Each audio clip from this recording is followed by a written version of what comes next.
Cohn, Present. Alderman Carter, Alderman Coder, here. Alderwoman Spencer, Present. Alderwoman Green, Alderman VACCARO, Present. Alderman Carter, Chairman Kennedy. Here. We have 8 present, we have a quorum. Thank you, Mr. Clerk. We have we have a bill before us and then several reports. We'll first take up the board bill. I would ask if any of us have our cell phones, please place those on vibrate. That would be appreciated. We'll first take up board bill number 40, sponsored by Alderwoman Spencer.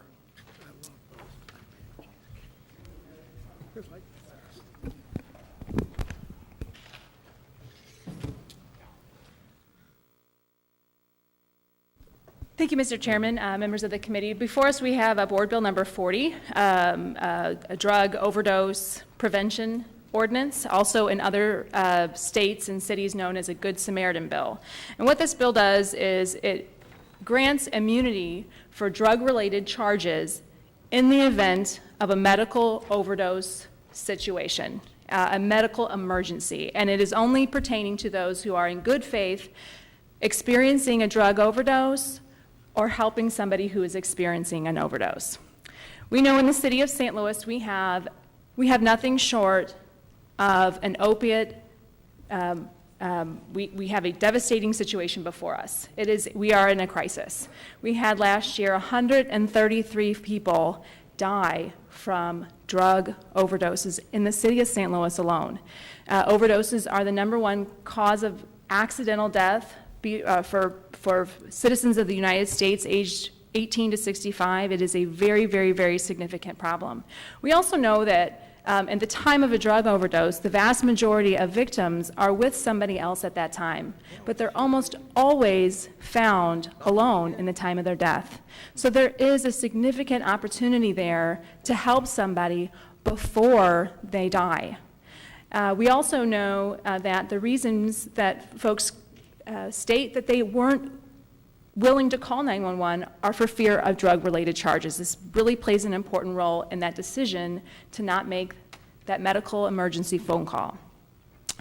So I want to also point out something very important about the bill, and that is that it is not providing immunity for drug dealers. It is remaining tough on people who have large amounts of illegal drugs. And it is also not precluding officers to exercise warrants. So we're still moving, we're still able to move forward in those cases. So,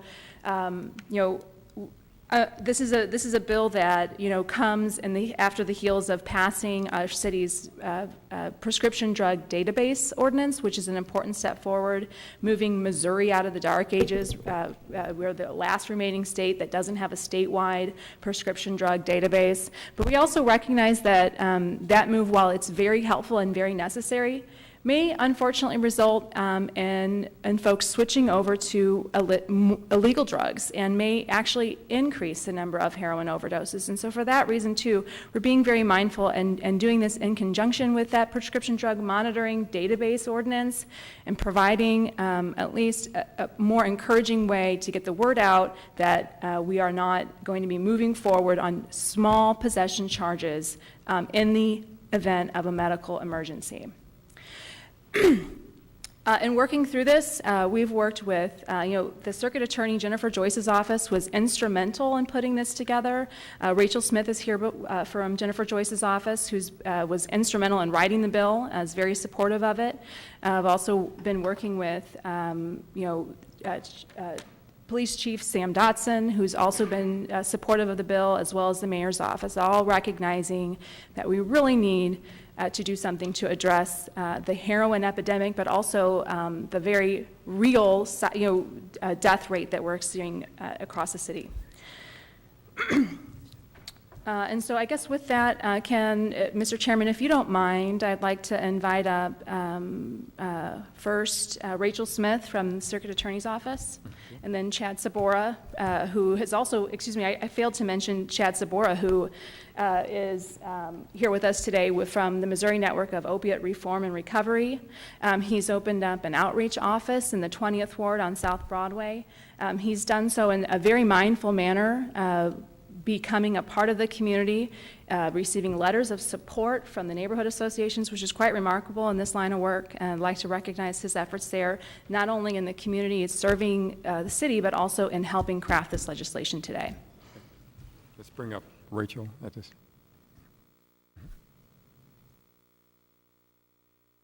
Good morning. Very briefly, because I think Chad's the real expert in this area. The Circuit Attorney Jennifer Joyce believes that we have to look at some of the issues that are facing our city in a more creative way. This ordinance allows police officers the tools and resources they have to encourage people and to encourage cooperation of individuals who are with people ODing. It is not a soft on crime. It is smart on crime. I know that's one of the things I heard in one of the comments on Post, is that by giving immunity to somebody who may have a needle in their pocket, we are being soft on crime. It's the exact opposite. What we are trying to do is trying to work hard to encourage people who are in a very vulnerable situation to call the police, to call medical providers, and get help. 130 people in the city of St. Louis died from drug overdoses last year alone. That doesn't count the county, that doesn't count the region.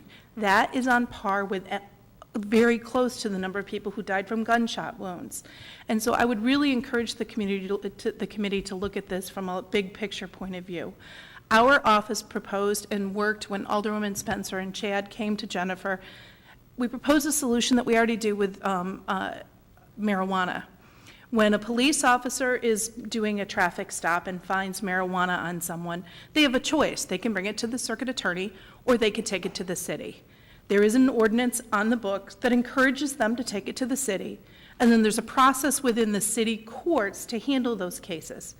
If that case then they decide to bring it to us, we review it under an agreement with the police department and the city councilor on marijuana to say, hey, does it really belong with us? If the person's a user, a dealer, a chronic user, an abuser, or has outstanding warrants for violent crimes, then we keep the case. And if they don't, then we transfer the case to city court. This simply follows the same process. We are trying to encourage those people who may be carrying a needle, may be high, and be afraid of being arrested so they don't call and get their friend help. We're trying to encourage them to get their friend help. And by putting this in an ordinance, you make and give those police officers that flexibility and policy structure to allow them to take it to the city, to allow the city councilors to do a review and provide immunity. This protects the public in a way that we are really struggling as a community to do without it. I'd be happy to answer any questions. I think we'll take the other speaker first and then Thank you, go to sir. questions.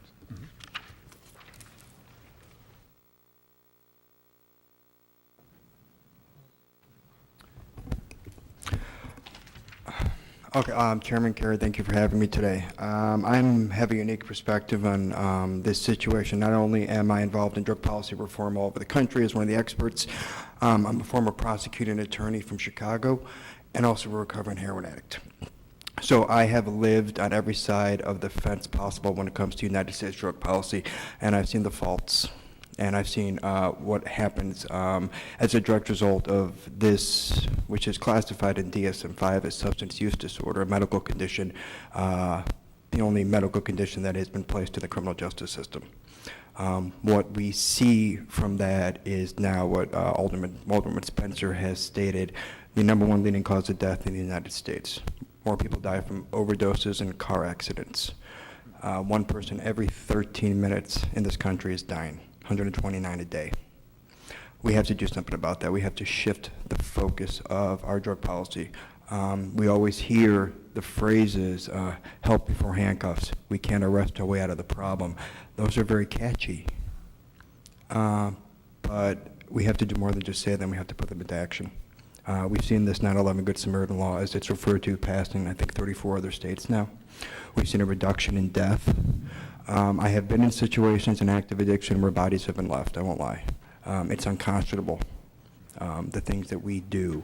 But when you're in a situation like that, addiction is operating on a state of pure insanity and selfishness, because it's a selfish disease. So fear takes over, and we run. I wish we had a solution that could get into the mind of active addicts to change that, but we don't. That's just the truth. And as policymakers, we need to accept that's our reality. So the best solution to that reality to prevent people from dying is to say, at this moment, we won't arrest you for a small amount of possession. And I promise you this, that arrest, that pass, if you want to call it at that moment, isn't going to be long-lived. Jails, institution, and deaths is the saying we have in recovery. That person that just got that little pass will eventually either get clean, find recovery, or they will catch another case. So what's more important? Do we put the value of another arrest when the narcotics court is already overwhelmed, or do we put the value on human life? I work with a lot of parents in St. Louis City, St. Louis County, around the state, who all tell me the same story. I know he wasn't alone, but he was found alone. We need to fix this, and this is a start. And as we said, the city on Friday, I guess, passed the prescription database monitoring program. When the state of Tennessee passed their PDMP, as it's called, they saw a 500% increase in heroin use. It's just a progression of this disease. Once you're addicted to opiates, if you get cut off from your supply, you will move on to the next available opiate. So that for prescription pain pill abusers will be heroin. The state of Missouri passed a Narcan access bill earlier this year. Hopefully Governor Nixon will sign it. That will provide wider access to the drug that reverses opiate overdoses.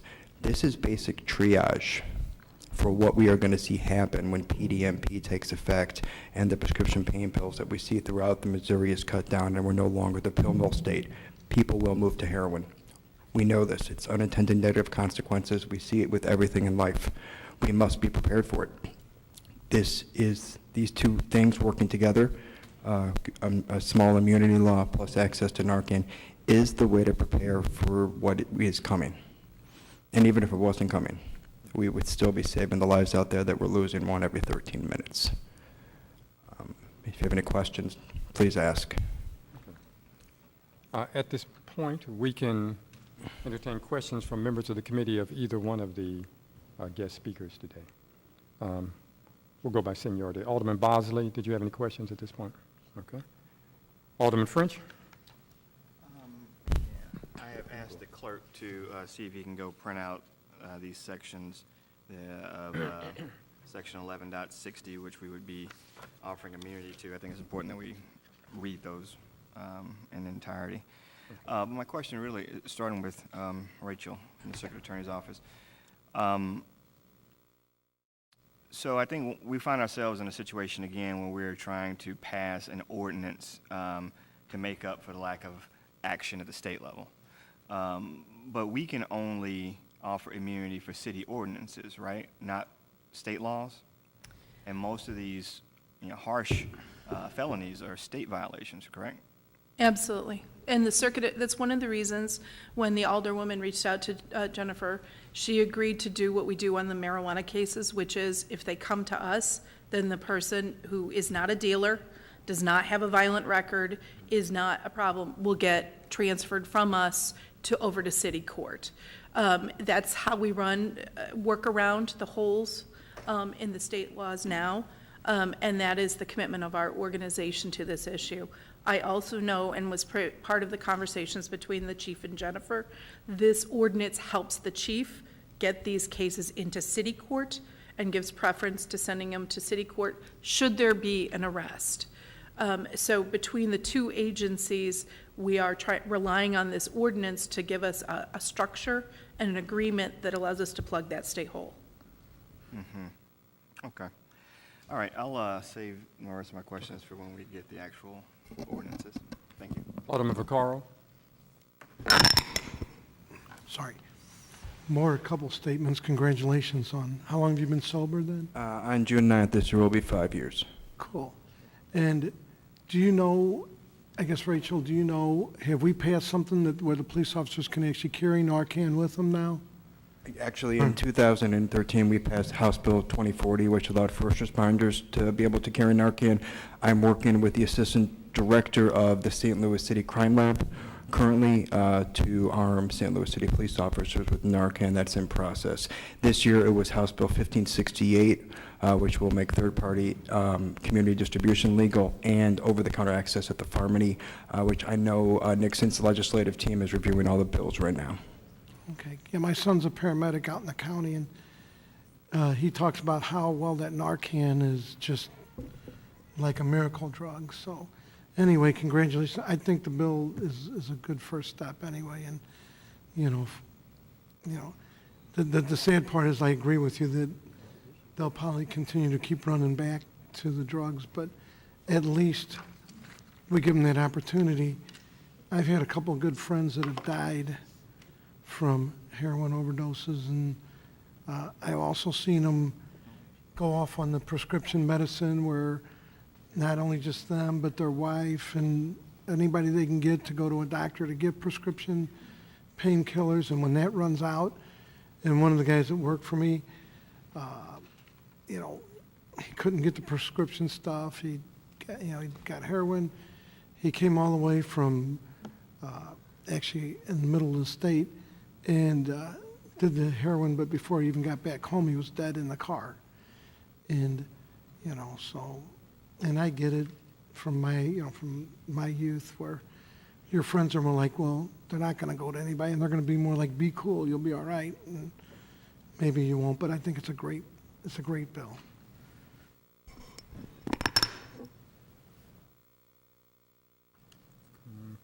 Alderman Coder.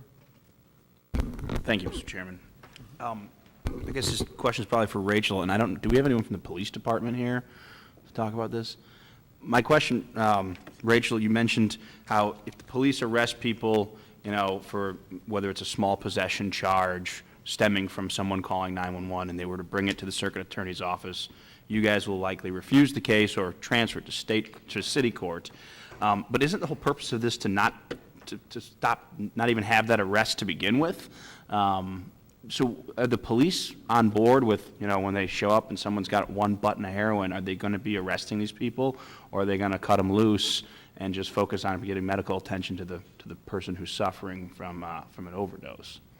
In conversations, and Alderwoman Spencer and Chad could also speak to this, the chief is and has indicated he is willing to work with his officers. He's offered to allow Chad to come in to speak to each of the roll calls, to explain the issues and to explain the preference for not arresting. I was probably inartful in what I outlined. I was trying to anticipate Alderman French's question, which is, should it go through should the police make the arrest and accidentally send it to us, how we intended to handle it, but absolutely. And then there's a plan for educating the district officers on the preference for not an arrest. Okay, so the plan for educating the district officers, Chad, you're going to handle that? Right. Much like PDMP, we've been working on this on the state level. Could you speak into the microphone? Much like PDMP, we've been working on this on a state level for years, but have had, just like the prescription database, we've had one or two people that have been against it that have killed this bill. And what I hear from officers constantly is that we normally don't arrest in these situations.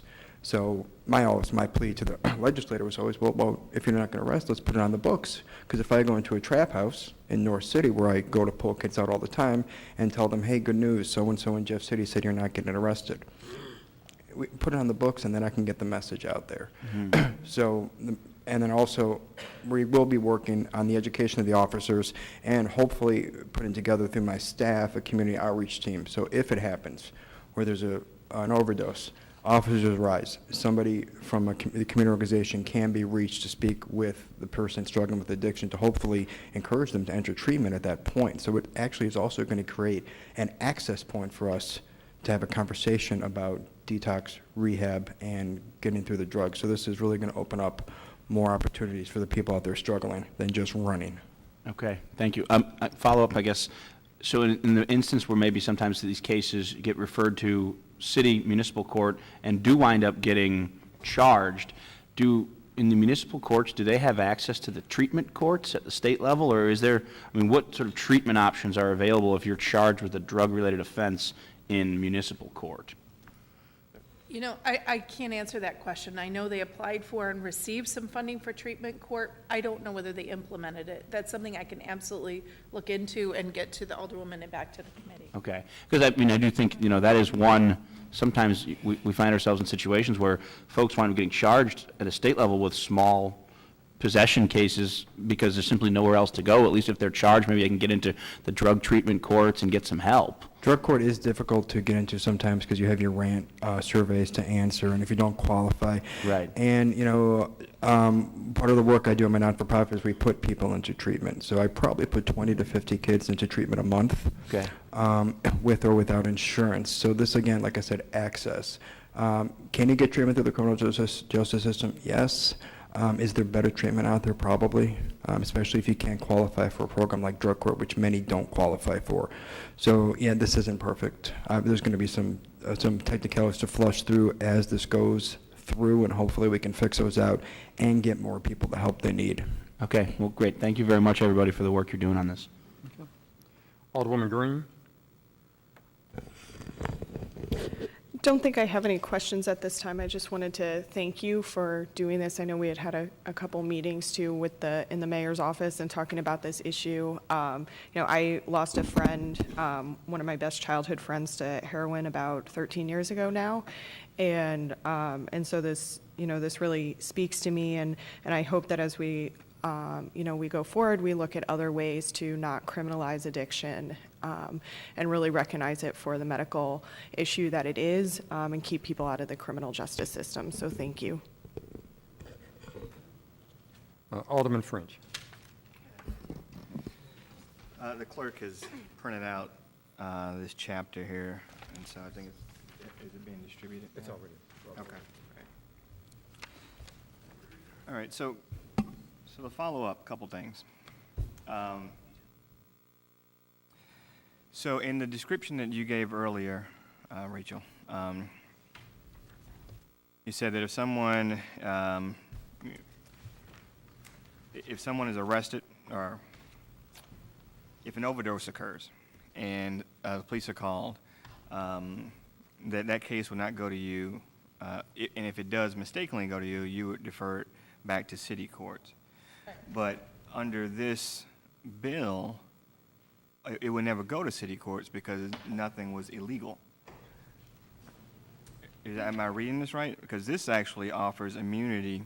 It says that a person who in good faith seeks or obtains emergency medical assistance for a person experiencing an overdose or other medical emergency for him or for himself or herself shall not be arrested, charged, prosecuted, convicted. So the officer would not even make the arrest, so it wouldn't go to court? Is that what I'm understanding? There are times when police officers will make a decision to arrest somebody under a state ordinance.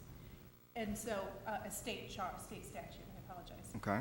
Our office has committed that if the person is not a drug dealer and the officer has made the decision to book them for whatever reason, that our office would review it under are they a drug dealer, are they a violent offender? If none of those things apply, we will refer it to city court. It will then be up to the city councilors to implement the immunity of the statute. This ordinance is designed to give guidance to the officer in making that charging decision. It is designed to give the flexibility and the instruction on what the city's policy is in these situations. And that's the purpose of the ordinance. Immunity, however, is something given by a court. It is given by a prosecutor. And so this ordinance gives the direction and the guidance to both the police officers and the city courts on what this committee, and then eventually if the mayor signs it, the mayor wants to happen on these cases. But immunity isn't something, it is something that happens at the court level and at the prosecution level. Yeah, but this has language that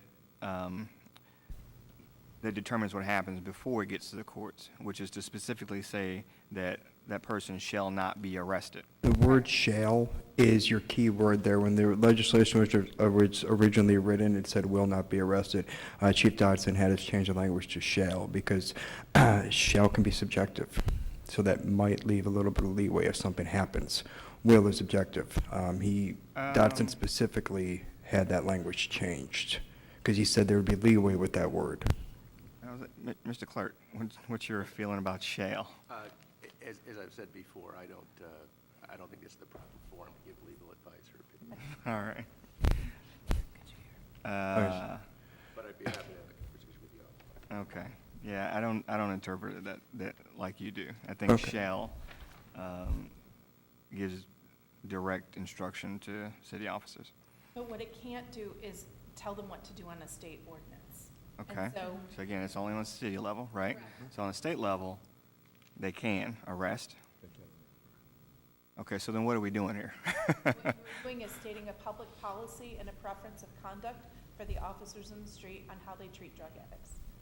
And so by giving guidance and by giving direction, you give them tools and the ability to act within the scope of their authority and send things to the place where this committee and the city believes it needs to go. That's one way to interpret it, but another way might be we actually confusing the situation because the city ordinance says you shall not arrest and the state says you shall arrest. There is language in the ordinance that outlines the situation. Let me double check. It doesn't protect, for example, it doesn't prohibit an officer from an arresting person on an outstanding warrant pursuant to Jake's law. It doesn't prevent them from being prosecuted for an offense other than the items outlined.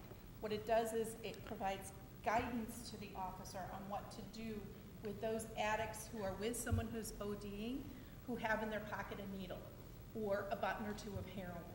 It gives that officer tool and guidance on what the city, their employer, wants them to do with those very narrow set of charges. Okay, so let's separate here from the addict and the person who is in need of medical attention and the second party. So in the example, for instance, that the gentleman gave, if an officer is called to a trap house in North St. Louis, as he put it, is everyone in that house immune to prosecution for possession or whatever because they called because one individual was having a medical emergency? If it's just possession. If there's large quantities there, no. It'll be the person who called. And also to maybe hopefully describe this a little bit different as I phrased it before, we can almost try to use an analogy of states that have medical marijuana laws that are in direct violation of federal laws. The federal government can still come in and make arrests. Are they doing it? No. So much like the city has this immunity law, can the state still come in and make an arrest? Yeah, but much like the feds, you know, with how our government is But we're set. not talking about marijuana. Oh, no, I'm using that as an analogy. Well, it's important to make a distinction. We're not talking about marijuana, which is why I had him pull this thing. So there's a lot of different drugs included in here, and I have not encountered a lot of medical emergencies around marijuana. A lot of this other stuff, though, there's a lot of medical emergencies around this. Oh, no, but I was using marijuana as a drug. I was using it as a legal. But this is my point, is if there is, and this is why I asked that specific question, is that if there is a dope house on the block that is a nuisance, and has been a nuisance for many years, all kinds of activity happening, and finally the police are called to a location because one of the clients, you know, was having a medical emergency. Right. Is everybody immune to prosecution? No, houses like that are. All due respect, I'm asking the lawyer here. I'm a lawyer. He's a lawyer, so. I'm asking the prosecutor. Right. Yeah, no, just it says a person who in good faith, person who is actively seeking medical treatment. That would be section 2 under immunity, line 8 on the copy of the bill I have. It's the person who calls and seeks medical treatment.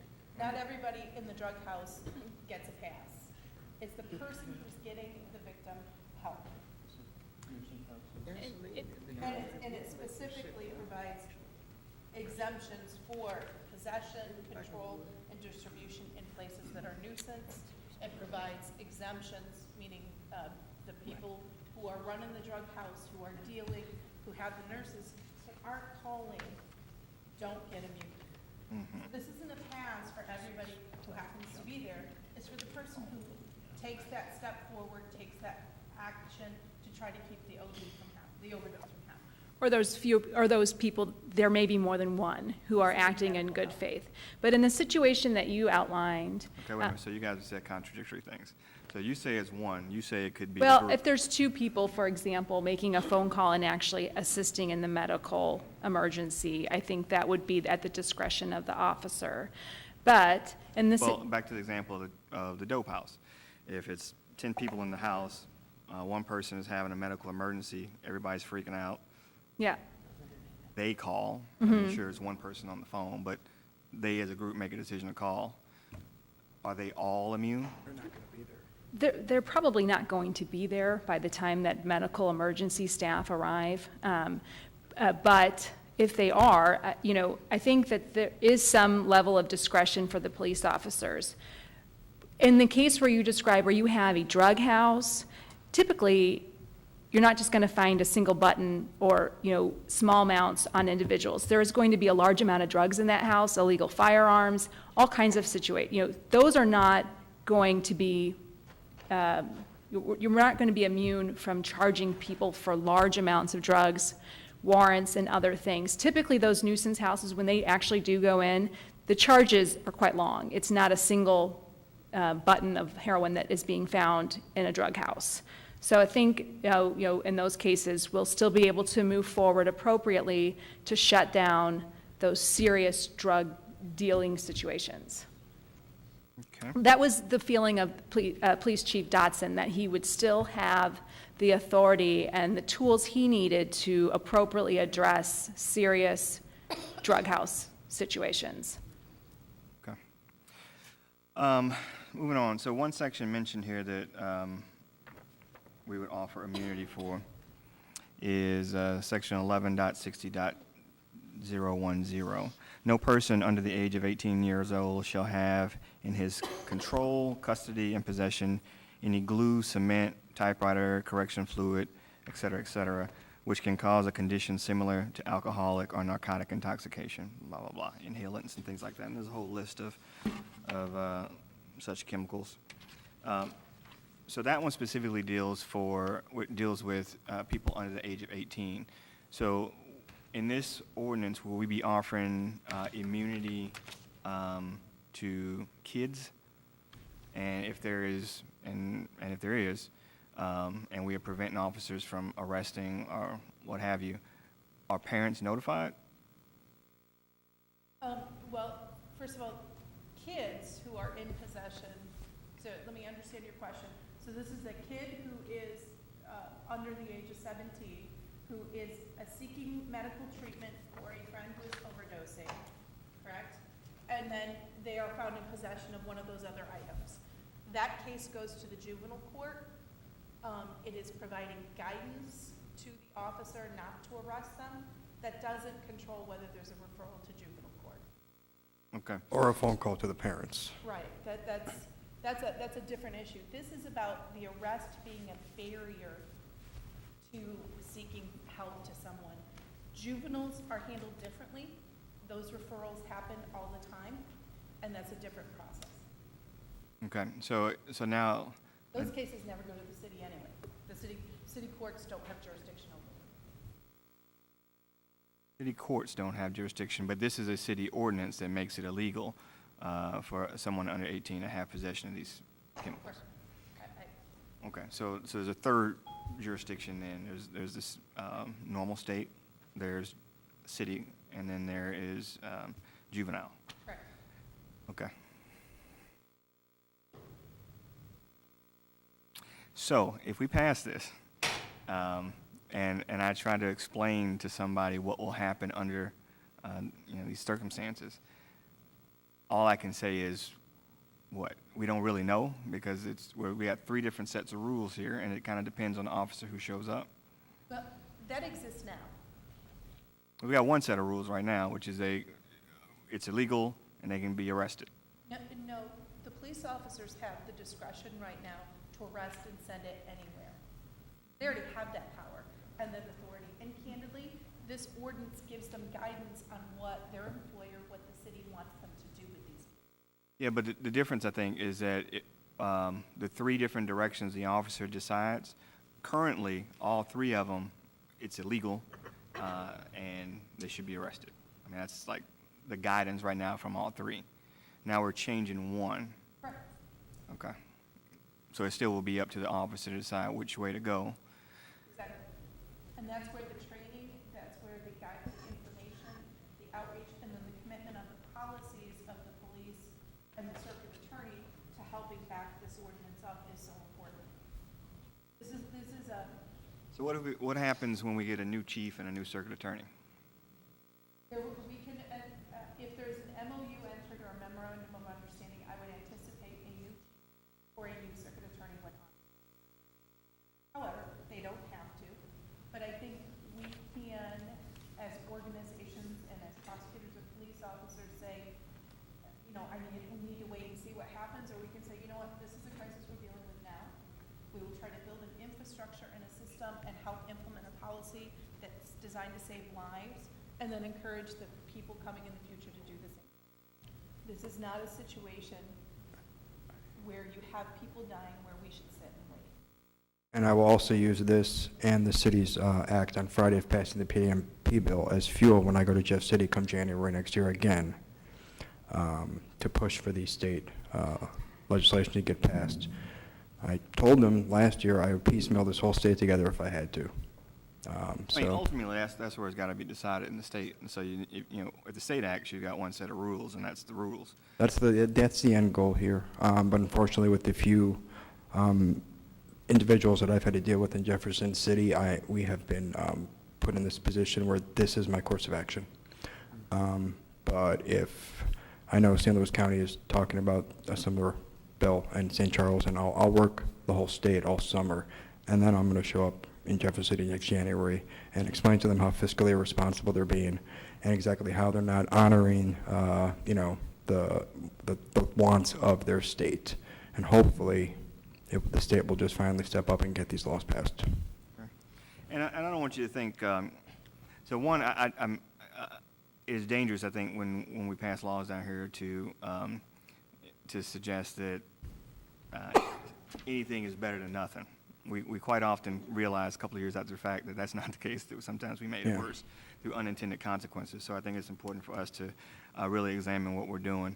I also know that this is, despite it seems like the only folks that we have to testify today, this is not necessarily without controversy, and that there are some people who may have a different view on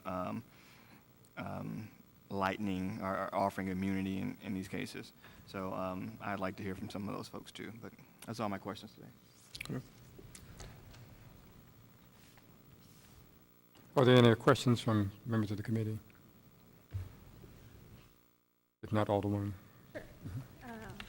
You know, in closing, thank you, Mr. Chairman. In closing, I'd like to say, to reiterate, this really should be done at the state level. You know, to Alderman French's point, you know, there are some criticism. You know, should we be granting immunity for something that is illegal? And I'd like to point out that it hasn't been a century ago that alcohol was illegal in this country and frowned upon. And, you know, and during a medical emergency, you know, with alcohol-related, you know, things, or when someone is experiencing a heart attack due to years of risky smoking behavior, we are not frowning upon assisting in the medical treatment during that medical emergency for somebody who is participating in a risky behavior. We're not precluding officers to exercise warrants and move forward against serious drug dealers and folks in possession of large amounts of illegal drugs. And so for that reason, I think that you know, we should look favorably upon this bill, and I ask the committee to consider passing this ordinance, which will most certainly save lives. I, too, have many friends who I've lost over the years, but I've also had, luckily, at least one friend who was saved from somebody who was brave enough to make that phone call. And so, and that person is now married and has been sober for many years and is a very active and contributing member of society. And so, again, I will ask the committee for a favorable consideration of Board Bill number 40. The Vice Chair had asked about having others come in and speak on the opposing side. Are you asking to pass this out today, or you want to give another time for that to happen? What are your feelings? I would, we did make public this meeting. I'm surprised if there is a large, my preference was to have us vote on this, but if, I would defer to the alderman from the 21st if he would like to organize some. We can vote. Okay, all right, we'll move forward. He's fine with it. Okay, thank you. Okay, the sponsor has closed. Is there a motion? We can entertain a motion. Alderwoman Green? Entertain a motion to pass Board Bill, number 40 out of committee. Second. The do-pass recommendation. It's been moved and seconded that we pass out Board Bill 40 with a do-pass recommendation. Is there any discussion on the motion? Seeing no discussion on the motion, Mr. Clerk, would you call the roll? Alderman Bosley. Aye. Alderman French. Pass. Alderman Vaccaro. Aye. Alderman Cone. Alderman Carter. Alderman Coter. Aye. Alderwoman Spencer. Alderwoman Green. Aye. Alderman French. Present. Chairman Kennedy. Aye. We have 6 ayes and 0 noes. By your vote, you have passed Board Bill 40 with a do-pass recommendation. We have other guests here today. We wanted to get a update. We have 2 things, an update on the crime reduction program as well as from Drone Free as it relates to a presentation that made to us before. I'd like to bring up representation from Drone Free first, and then. I meant to ask all the people if they want to ask a question.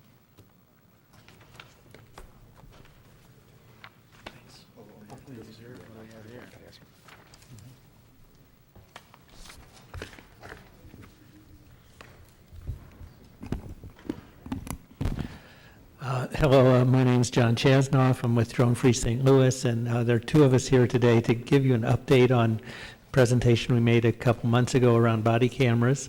One of the precipitating events that made us want to come back today is that there was a bill passed just recently in Jefferson City, which does affect us here on the local level. And so we wanted to update you on that, what is to become a new state statute on related to body cameras, and then also to provide some additional information around the pilot program that was instituted by Chief Dotson. So first off, just recently passed in Jefferson City was House Bill 1936. What we have done to update our materials, we had a handout last time, which was this table, which had 3 columns before. Now it's got a 4th column for the new state statute, so that you can see, what areas that affects us in and what areas it doesn't.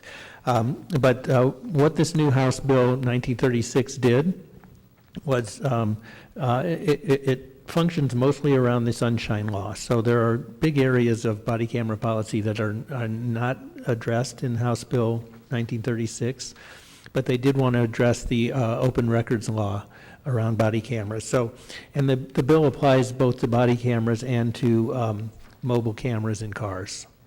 And what it does is it mandates that the video data be treated as if it's an investigative report. I'll get into that a little bit later, what the implications of that are.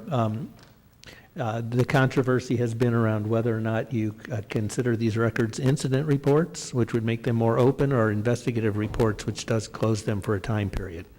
So the new law says investigative reports. The other thing it does is to define non-public locations and makes a distinction in how the videos are treated, whether they're in a public location or a non-public location.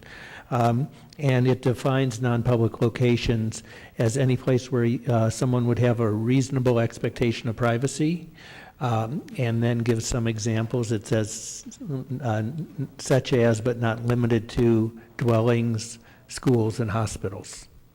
That's their definition of non-public locations. So then it says that these videos that are taken in non-public locations are authorized to be closed. And that's kind of a strange phrase. I'll get into some of the complications around that phrase in a minute. It doesn't say that these records are closed, but they are authorized to be closed. People who are subject to are subjects in the video, either their voice is present or their image is present, any subject of the video can get unedited copies of the video. So that information will get to the subjects. And they can use that for whatever purposes, or they can use it for an investigation if they're looking into a civil suit, that kind of thing. But it does say that the non-public videos can only be released if the subject who has received a copy then goes around and asks everyone else who is the subject of the video for their permission. And only if every subject of the video gives permission can the non-public videos be released. And then finally, it says that anyone can apply to the court to get videos released. So if a newspaper thinks that there is a public interest in releasing the video, or activists such as myself want the video released, we can go to court and apply to the court to present an argument that it's in the public interest that the video be released. So those are the areas that are covered by House Bill 1936. A couple of the problems with the bill, which I think we'll see these the implications of some of these problems develop into some litigation in the future. But the definition of non-public location is constitutionally very vague. As I said, it states that a non-public location is any place where there's a reasonable expectation of privacy, and then it defines that as, it gives examples of dwellings, schools, and hospitals. So reasonable expectation of privacy is a constitutional phrase that has, implications that have been sorted out in the courts. And we're talking to our ACLU partners around this. They said defining dwellings as having a reasonable expectation of privacy is not really adequate. So if you invite a police officer into your home and he walks into your living room, you no longer have an expectation of privacy in your living room, but you might still have an expectation of privacy in your bedroom or other parts of the house. And in the pilot program, the police department said that there's no expectation of privacy whatsoever, even in your home if you're interacting with the police. So this is an issue that has a lot of vagueness around it, and probably will end up in litigation in the courts around whether an area, whether there was really an expectation of privacy. And the simple definition of saying that a dwelling is a non-public space probably runs counter to federal law, and we'll run into some problems there. So that's one issue with the new state statute. The other one is that they said that non-public locations are authorized to be closed. And that's a strange phrase. I've never seen it before in sunshine cases. They're not saying that the records are closed, and they're not saying who is authorized to close these records. They're just authorized to be closed in the passive voice. And so, again, the ACLU's best interpretation is that they're saying that the law enforcement agencies can close these non-public videos, but again, there's a lack of clarity there. So what does this mean for policy in St. Louis? First of all, when you look at the table that we passed out, most of the features in the far left, most of the rows in the far left column are blank. And that's because, again, this state statute really only dealt with sunshine law issues, and it didn't deal with a myriad of other issues around body cameras that we talked about at the last hearing, at our last presentation. So it doesn't address the issue of when cameras should be on or off. It doesn't address the issue of where the video should be stored and by whom. If you remember, we suggested last time that it be a non-law enforcement government agency that holds the records. It doesn't address that. It doesn't address who has access, what are the standards, and who are the gatekeepers for access to these records. It doesn't address when the videos are made public, except in to the extent that it says that an investigative record is closed until the investigation is complete, but doesn't address any other considerations that the police department might have and when it decides to release videos in the public interest. It doesn't say if they're released that they be redacted to protect privacy and to what extent they should be redacted. So those questions are still hanging. And it doesn't address what are the consequences of a law enforcement officer who fails to comply with the policy and turns the camera off when it should be on. Those issues are still outstanding. Like I said, it does define that these records are closed as investigative reports while the investigation is continuing, but they could be released after that investigation is closed. And furthermore, it does say that the subjects of the video can get a copy, an unedited copy, and there's nothing in there that says that the subject of the video can't then release the video, him or herself. And so it might well make its way to the public even while the investigation's still underway. And like I said, this question of authorized to close is still a very vague phrase, but it leaves open the possibility for an ordinance on the city level that directs the police department to open or close those records. So if the law enforcement agency may close the records, the Board of Alders could very well say that for some reasons related to public interest that they should not close those videos. You all could define when that's proper and when it's not. Or you could, as we've suggested before, that you make those, that you mandate the police department to make those open records and then protect privacy through redaction processes, which we think would be a better approach. I think there's plenty of room still for policy to be made on the state level. Lots of issues still to be addressed, and even the ones that are addressed on the state level, there's room for the city to weigh in on how it wants those interpreted and implemented. Last time we were here, we didn't have available an updated version of our drone-free recommendations, so those are online now. So if you all want to look at our overall approach, which is some 30 to 35 recommendations that we make around body cameras, dronefreestl.org is our website, and you'll see there a posting that is called Updated Model Policy, Updated Model Body Cam Policy. So thank you very much.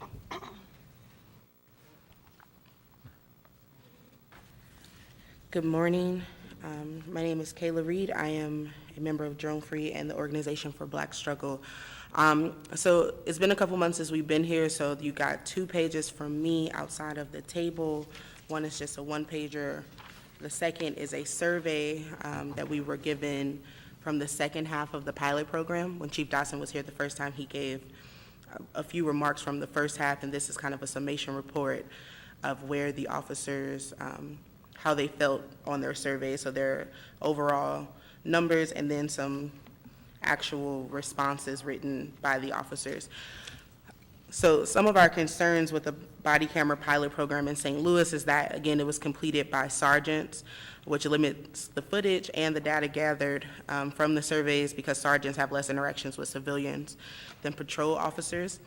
One of our larger issues is that last time Chief Dotson was here, he promised a public input portion that came out as an online survey. The process wasn't well marketed and assumed access and ability to the internet, which excludes a lot of people who will be impacted by body cameras, poor, elderly, and disabled residents of St. Louis City. Bless you. The pilot program ended in March. I put February, I apologize. And no information has been given to the public. Further information has not been given to you. And there has been no follow-up from Chief Dotson on next steps. And so we are wondering what is his conclusion on the pilot program. And though officers were supposed to fill out surveys at the end of each week of the pilot program, when we received the documents from the police department, it looks like typically 75% completion, but some weeks it was as low as 50%. This raises a lot of concerns around buy-in and potential tensions around following the protocol. And there was not an explanation of why officers did not comply with the policy to complete the surveys each week. It is the recommendation of Drone Free that both the police survey responses and the public survey results be made public. Because body cameras are so expensive, before we look at purchasing them, we just want to hear more of what the police have and what the public wants. So if you look at the second survey, we pulled out a couple things. There weren't a lot of 1s or 5s. The average score ranged between like a 2.5 to a 3.5, 2 being you agree, 3 being the neutral. So officers agree that body cameras limit their discretion, which is what Chief Dotson brought up last time, and will cause them to be more cautious in situations. They generally agree that cameras would make it less likely that they will give out warnings. Officers agree that cameras help them act more professionally and may affect their decision to use force. Officers agree that training around the cameras were sufficient and that the product was easy to use. They were neutral on topics involving suspects, so there are a couple of things that said, were citizens less likely to, were they more respectful with the body cameras, were suspects resist arrest more when they know that you're wearing a body camera? They were pretty neutral. This might be because they're sergeants and weren't in these situations a lot. Officers did know some tendency for the public to be uneasy around the cameras. There was strong disagreement that the police benefit from the cameras. So there was a high number on the first line around you spend more time completing paperwork because of the camera. Sergeants strongly disagreed that body cameras were well received by coworkers. That was the highest level of disagreement, getting a 4.5 1 week. And so the comment section, which I'll let you read, but they ranged. Most of the comments were around, there were good comments around, the documents helped clear their names and that it helped fill out the report better. There was a lot of comments around discretion, logistics. One officer said when they were doing a car search, the camera was on their chest, so when they bent over, it was looking kind of backwards and not actually what they were looking at. So it's a comparison between which camera would actually be best in situations like that. But overall, the largest thing is that we didn't get a lot of completion and there were a lot of 3s. And so we don't know if that's because the officers just, typically when you get a survey, you just kind of go down and mark 3s, or if people were actually bought into the process. So it's not much that we can take from the surveys, but we wanted to make that public to you, and we also are asking Chief Dotson to make it public on the website so that more people can read what officers are, how they're processing this pilot program. That's all from me. Any questions? We can open it up. Questions from members of the committee? Alderman Bosley, do you have any questions for them? No. Alderman French? No questions at this time. Okay. Alderman Couture? No questions at this time. Alderwoman Spencer? Thank you, Mr. Chairman. So this is not public at the moment? but No. Was Chief Dotson open to the idea of making it public?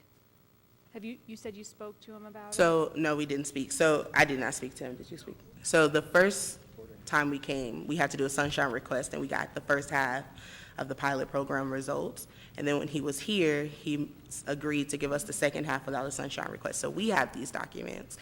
And so we made the last survey with the most kind of responses available to you, but we do think that it would be it would be best for the city to be able to see it. Yeah. There was this online survey for the public to take, but we haven't seen posted any results from that survey. Do you know if that survey is still active? No. It's been closed? We checked the website, and there's a thank you for folks for participating in the survey, but that's all it says.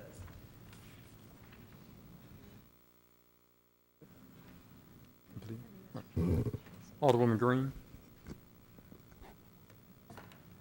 Just in terms of the transparency piece, what would be beneficial in, what changes would be beneficial for you to see in terms of the police department and getting this information out? What types of information do you think need to be on the website versus given in this committee? Or are there things that we could be requesting as a committee that you think would help in this discussion? Well, I mean, honestly, I think that it would be important if some neighborhood associations or ward meetings were the place where Chief Dotson was explaining the body cameras, especially North City. And so, again, if you make things online, they just definitely marginalize a certain group of people. And so I saw the body camera survey, and we posted it and we shared it from our organizational websites, but that was kind of the most traction that I saw the link get is when we started to promote it as if though it was ours. And so just more, a better way, you know, I know that there's a new app or a way to kind of integrate it where it's not just on Facebook, multimedia platforms, but then also I think the good old-fashioned way of going around and getting people to fill it out would be most helpful, and you would get a larger demographic pool of different people. Okay. And I thought, you know, both the statistical information from the officer survey was interesting. You know, so for instance, we hear in the news all the time that people behave better when there's body cameras present. But the officers didn't find that to be true. They marked that basically neutral. So I think that kind of information is interesting and informative to the public. And then some of the comments, a lot of the comments had to do with the fact that the cameras didn't attach well to the uniforms. They had all sorts of troubles with that, just a technical issue. But if you're going to spend $1 zillion on cameras and then the officers can't find a way to effectively attach it to uniforms, well, that's a problem. So that kind of information could cause a push for, you know, modification of uniforms.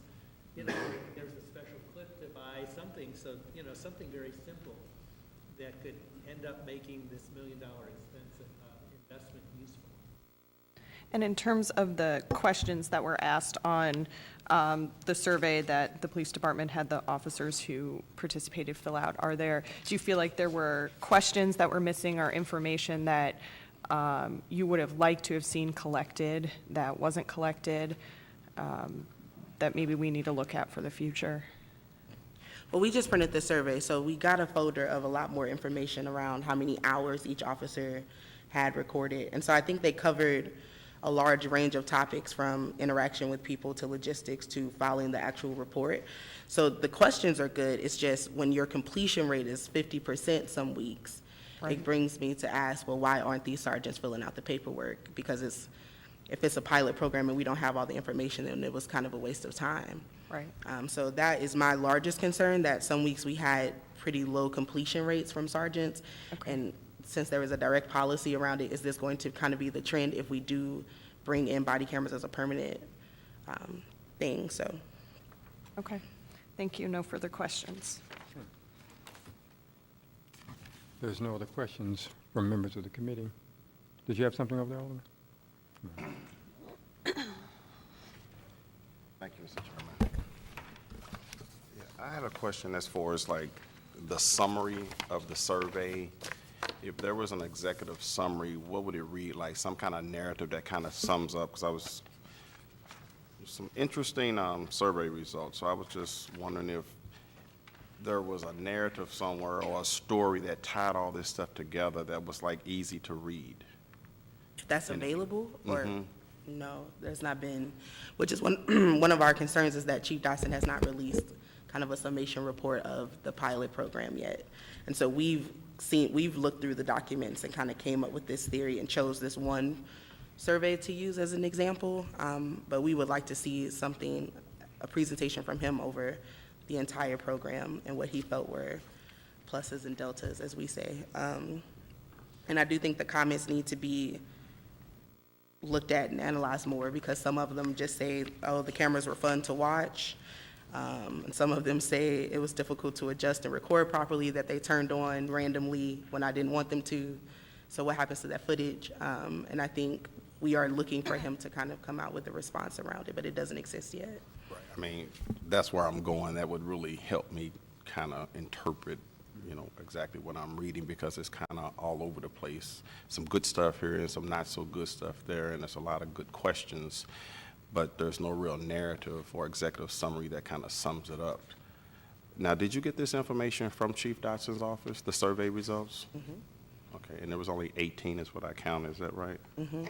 Well, I think 30 sergeants participated. So the program had 3 different phases. There were something like 30 cameras that were available, and so they did 3 groups, which each one had the cameras for a month. The survey results that we gave you are the results from the 4th week, the last week of each of the groups. Though for group 3, inexplicably, it looks like there were only 3 weeks, but we tried to give you the final results, you know, for each group as after they had experienced the cameras for their full month-long period. So you don't have all the true data? We have the surveys as they were completed weekly. Okay. But there's no summary of the data. We did a sunshine request for documents. These are the documents we got. There was no summary or final report as part of the documents we received. Did you feel you needed to do a sunshine request, or should this have been a collaborative effort? So to be most specific, we did a sunshine request near the beginning of the program and received information through January, and then the chief was nice enough to say, I'll just extend your sunshine request for the whole period, and he gave us those documents. Okay. Made them available. But I think if we hadn't done the sunshine request to begin with, it would have been nice if he had just made this information available. So where do we go from here? I think a great action item would be to get the summation report from the chief is first, and then figure out a way to make that public to the citizens of St. Louis beyond, if he comes here and does it. I don't know what that looks like, but that would be the next step to me, is to hear what he thinks about the pilot program, or the sergeant. And I heard you say that, it just went out my head. If I can respond to that question of next steps. It does seem to us that we're moving in the direction of body cameras, that the state has not risen to the occasion in terms of issuing a full-blown policy around these cameras and how they should be handled. And so there's much room for the city to step in and create policies that protect people's privacies, that make sure that that these are being used to increase police accountability. And so whatever information we need to move in the direction of creating a full-blown set of policies to put these in place, I think that's. I remember what escaped me. I'm getting old now, I'm over 50. Community survey. So I heard you say something about there was a community survey out there online, but we don't know what happened to it, or if there are any. So who was hosting the community survey? It was a link from the SLMPD website. Yeah. Okay. Did you request the information? No. About the survey? We haven't done that yet. Okay. Typically takes me 2 to 3 months to get a sunshine request answered from the police department, despite what the state statutes say, and so it's a discouraging process, so I haven't followed up on that particular question. It's a discouraging process. Well, we should be notified within 3 days and get the information within those 3 days unless there's a timeline spelled out. Mm-hmm. But the police department legal staff is overwhelmed with sunshine requests and will readily admit that they can't comply with the law. And so I usually wait 6 to 8 weeks before I even start complaining, and then it takes me another month or so to get the information, and there's usually not a timeline spelled out. We're in the budget process now, so there needs to be more budgeting for the legal services around the police department, because it's not a lack of will, it's just a lack of resources to fill the sunshine requests. So it's a very inefficient way for the public to get the information, and that's one of the reasons why we're here today, encouraging that the department just makes these things public. Thank you so much. Thank you, Mr. Chairman. Were there any questions from all the people not on the committee? Okay. With that, we thank you very much. Thank you. Information was good.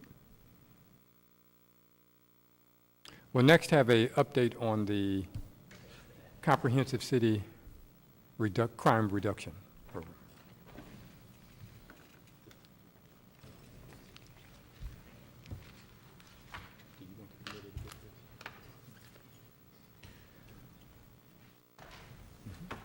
Thank you, Alderman. I'm passing out, or rather they're passing out for me, crime stats for the 15 peer neighborhoods for the first 4 months of 2016 compared to the first 4 months of 2015. I want to quickly preface the previous conversation about body-worn cameras. There actually is a report that's being finalized now. I think they wanted to put all the details together before they released it, but I anticipate that the chief would be happy to share that. I know that the survey had over 800 respondents from the city, so I think that was very encouraging, and the report will go into more details, and I anticipate the chief would be happy to talk about that. So thank you for inviting me here today to give an update. I'll keep it brief, but I'm happy to answer any and all questions that folks may have on this. So I'll say in the first, we released this plan in December, so we're about month 5 into implementation. And so the results have been mixed thus far, although I'll also say that it's very early in this process, but we of course welcome and encourage all feedback, and I often attend neighborhood and community meetings to solicit just that from community representatives. So you can see that looking at these 15 neighborhoods, which we looked at the past couple of years, we're representing about half of all city violent crime, which represents homicides and aggravated assaults with firearms. 8 of these 15 neighborhoods have seen a decrease in violent person crime. So for those that are not familiar, violent person crime is homicide, rape, robbery, and aggravated assault. 7 of the 15 peer neighborhoods, however, did see an increase in crime. 2 of them rather significant, Kingsway West and Mark Twain. So, those are obviously areas that are now hotspots for us and we're focusing on from the enforcement ends quite strongly. Property crime, which is burglary, larceny, vehicle theft, and arson, is down pretty much across the board except for 3 neighborhoods, and overall is down about over 10%. So I think this really is the core of the peer plan. A lot of it is based on quality life and building neighborhood supports. That's going to have a more immediate impact on some of these lower level offenses or property crimes. The violent crimes by individuals against others continues to be of concern to us, and I think the results there are mixed. I would again caution folks and say that reducing violent crime is not something that can be done in 4 months. And so as we work on this in a city and with the board and with our community partners, we continue to pursue new strategies and then continue to implement those that we have chosen. We've had over 60 homicides now up to year to date. This is about, I don't have the numbers through today, but roughly speaking is similar to where we were last year. So that rate has unfortunately not changed. Again, I caution folks to interpret that with some caution, just because, again, this is something that, crime has been a concern in St. Louis since before I was born, and so it's not something that's going to change overnight. So just to quickly give a high-level overview of some of the strategies we've been pursuing here. So all 15 neighborhoods now have liaison officers, and the aldermen from those wards hopefully have been in contact with them at this point. If not, of course, let me know. I will also say that these liaison officers are working to support and expand the neighborhood ownership model program. 8 of the 15 neighborhoods have active NOMs at some level.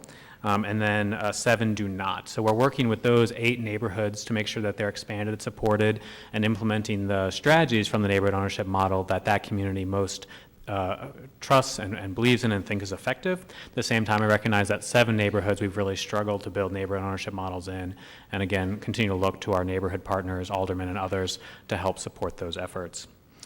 We've held 3 events in communities in the peer plan at Jubilee Church, Wohl Center, and O'Fallon Center. I'll say that these have had mixed results. I'd say when we had community partners that have been more engaged, we've had really fantastic outreach efforts. Community members have gone out and done cleaning and joined. Even when we go out there in city services, residents join us. And these events have really been sort of to kickstart efforts from our operating departments to improve across the board our trash pickup, derelict vehicle pickup, and others. And so while the results of the individual events have been mixed, again, contingent upon resident, community, and partner engagement, the actual pickup of trash and cleanups have been pretty successful from our standpoint. We're also working on bringing the 5th week. So for those that are not familiar from the operating departments, in those months that have a 5th week in them, we're able to do an extra round of city services. And so making sure that 5th week happens in those neighborhoods that are prioritized in the peer plan. We are also continuing our work around youth programming after school in the summer. We are expanding hours of the city recreation departments, centers, and also working on bringing improved training to our city recreation staff. These are very passionate individuals that do a great job, but like all other staff, we can bring more support and resources to them so that they can do a higher quality job. We have included in the budget proposal 4 additional park rangers as well as a park ranger supervisor, and we hope that that will help make the parks and recreation centers safer for children and families. We have 2 of the 5 Slate centers now located in communities. We have one on Cherokee Street and we have one in Prince Hall. And we're working on finding locations for 3 more. And as always, I say if you have locations in your wards, in your neighborhoods that are in these 15 peer plan neighborhoods, we would love to partner with you on those. Again, it's very expensive for us to pay for all of that, but if we can have a community center that lets us have that space, we can provide the staffing and make that happen. As you know, obviously trust and transparency is an important piece here. The body-worn camera, as I mentioned, hopefully that report will make its way to you soon. I know it's being finalized now, and I think there'll be some encouraging results in there. We also have started taking concerns and applications to the Civilian Oversight Board, and so that process we hope will prove beneficial to residents and others. Finally, I know many people have realized that the police department released a crime app on Monday, I think it was, yesterday. And so we hope that's another level of trust and sharing with residents and other community partners. So for cameras, I know that that's something that people are very passionate about and connecting those to the Real-Time Crime Center. I know that the chief and BPS have been working with several aldermen to improve and connect their existing cameras to the Real-Time Crime Center. And we are also expanding and moving the trash camera program under the police department. We found that many of those cameras were not functional or antiquated, so the police department and others have worked together, and we're now fixing those up and deploying those, and we hope that the trash task force will be successful as well. The city's vacancy and blight task force, which I know some of you have been involved in, and I'm sure there's others around the table too who have been working on that, and we're very excited to figure out how we can do with the many vacant parcels and properties we have here in the city, knowing that that can be a breeding ground for crime. In terms of officers, you know, we recognize that more officers is not the only solution, but it's definitely important. So we have been increasing the number of classes. We've had 3 classes that have started since the comprehensive crime plan was introduced. Each class had approximately 25 officers or trainees in them. And I believe in the previous committee, Director Frank spoke about the salary increase, so the proposed $2,000 salary increase, as well as increased starting salary for trainees, I believe is now $41,000. And we're hoping that can draw in more folks. And, you know, it's really been a challenge, I think, across the country in terms of hiring police officers. And so we're hoping that we can draw some individuals here and from the community itself through that and increased salary. And then finally, just to let folks know, if you haven't seen it in the news, we are part of 2 Department of Justice efforts. One, the Violence Reduction Network. So us and about, I want to say, 12 or 13 other cities across the country. We're working closely with the Department of Justice and individuals from that program to help us analyze our data, assess best practices, and bring us resources, and we're excited about that. We're also participating with the Department of Justice Diagnostic Center. This is an opportunity to really dive into best practices around violence reduction, recognizing that we're not the only community in the country struggling with these problems, and so this is an opportunity to learn from peers as well as researchers throughout the country. So that is not obviously the entire breadth of the peer plan, but I know folks have specific questions, and I will say that, you know, again, these crime data, I want to be transparent. You know, it's definitely been a challenge, but I think it shows some positive movement, and as always, would definitely welcome feedback, any input you have or questions you may have. Okay. Alderman Bosley, any questions? No. At this point. Alderman French? All right. Yeah, let's take it point by point here. So I've distributed here a kind of a progress report. As you know, in the peer plan and negotiations we did around the comprehensive plan, we targeted 15 neighborhoods, and I think you referred to them in your presentation as the peer neighborhoods. We've also collectively known it as the Focus 15 neighborhoods. And this is the general spreadsheet that we've been using to kind of measure our progress on these different areas that these 15 neighborhoods are supposed to get. You covered a few of them, but let's kind of take them in detail here. So point 1 was the neighborhood ownership model. You mentioned, I think, that you said 8 were active and 7 were not active. That's not what our updated spreadsheet said. Can you tell us which ones are active and which ones are not? Sure, I don't have those in front of me. I say we haven't had a chance to connect, I know, in a couple months or a couple weeks at least, so this is not the most up-to-date information. This is a high-level summary, so I haven't seen all of the details here or updated this recently, but some of the neighborhoods have NOMs, and by that they have maybe 5 or 6 individuals that are participating in that, or they have the citizens on patrol only, which is just one piece of it. Right here, low capacity and active merely means they have all the pieces in a formal structure in place. Other NOMs are in place. That's not reflected on here, and that's what makes up those 8. Okay, so can you update this for us, via the Google Doc? That's enough, that's fine. But what is the progress for getting all 15 neighborhoods with active NOMs? So as I said, with those 8 that have them, it's really expanding and supporting them. For those that only have 5 or 6 residents or have NOMs that have fallen apart over the years, but some folks are trying to keep it moving forward, it's really making sure they have the resources and connect them with other engaged residents. And for that, I think we really need support from both the elected officials and the neighborhood associations in those groups. And then for the 7 that have none, we really need assistance with those that represent those neighborhoods to help us identify those key folks that want to be participating. So who's taking the lead with that? So that is a joint effort, but Josh Kramer and Department of Public Safety has really been running point. So I would encourage you to reach out to him or Lieutenant or Sergeant, and I apologize to him, Justin Johnson, who's been coordinating the liaison officers. So between those 2, they will really be able to help you, and I'm happy to be involved in that if that's helpful. But how is it working? So if you have a neighborhood that has an inactive NOM, is Josh waiting on somebody to give him a call, or is Josh calling those people, working with the liaison officer to try to get it more active? Yeah, so it's really the liaison officer that is driving that for each neighborhood, and they work very closely with Jen Miles out of the Circuit Attorney's Office, who helps coordinate from their end the neighborhood ownership model. I think it's a challenging model, but a successful one for the same reason, which is that it's a partnership effort. And so for those neighborhoods that haven't been engaged in it, it's a coordination between Circuit Attorney's Office, the Police Department, and the NSOs, which I know have changed a little bit recently as well. So those 3 individuals together are in charge of soliciting and supporting residents that want to participate in a program to be partners in crime prevention in their neighborhood. Okay, and so that leads into the second point about the liaison officers. So right now there are 11 officers to serve 15 neighborhoods. Is that the way it's going to stay, or is there still a search for 4 additional officers? So right now, that's the way it's going to stay, but like all the other strategies, I think we're looking for feedback. So if there's folks in those neighborhoods that are saying that's not working, I think we're open to changing that. But right now, I haven't heard any complaints. So if that's different, of course, please let me know. But right now, we anticipate not changing that unless something is not working. Okay, well, I did complain, and it was remedied. So I And there was appreciate that it. one complaint, and we did fix Yeah, that, yes. Our officer was taken away and moved, and we had to fight to get him back. But as of a couple of weeks ago, he's back.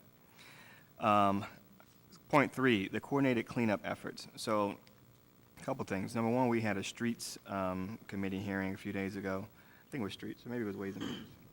But Todd Walterman said that he hadn't heard of this idea of creating these zones where people would, that was Ways and Means?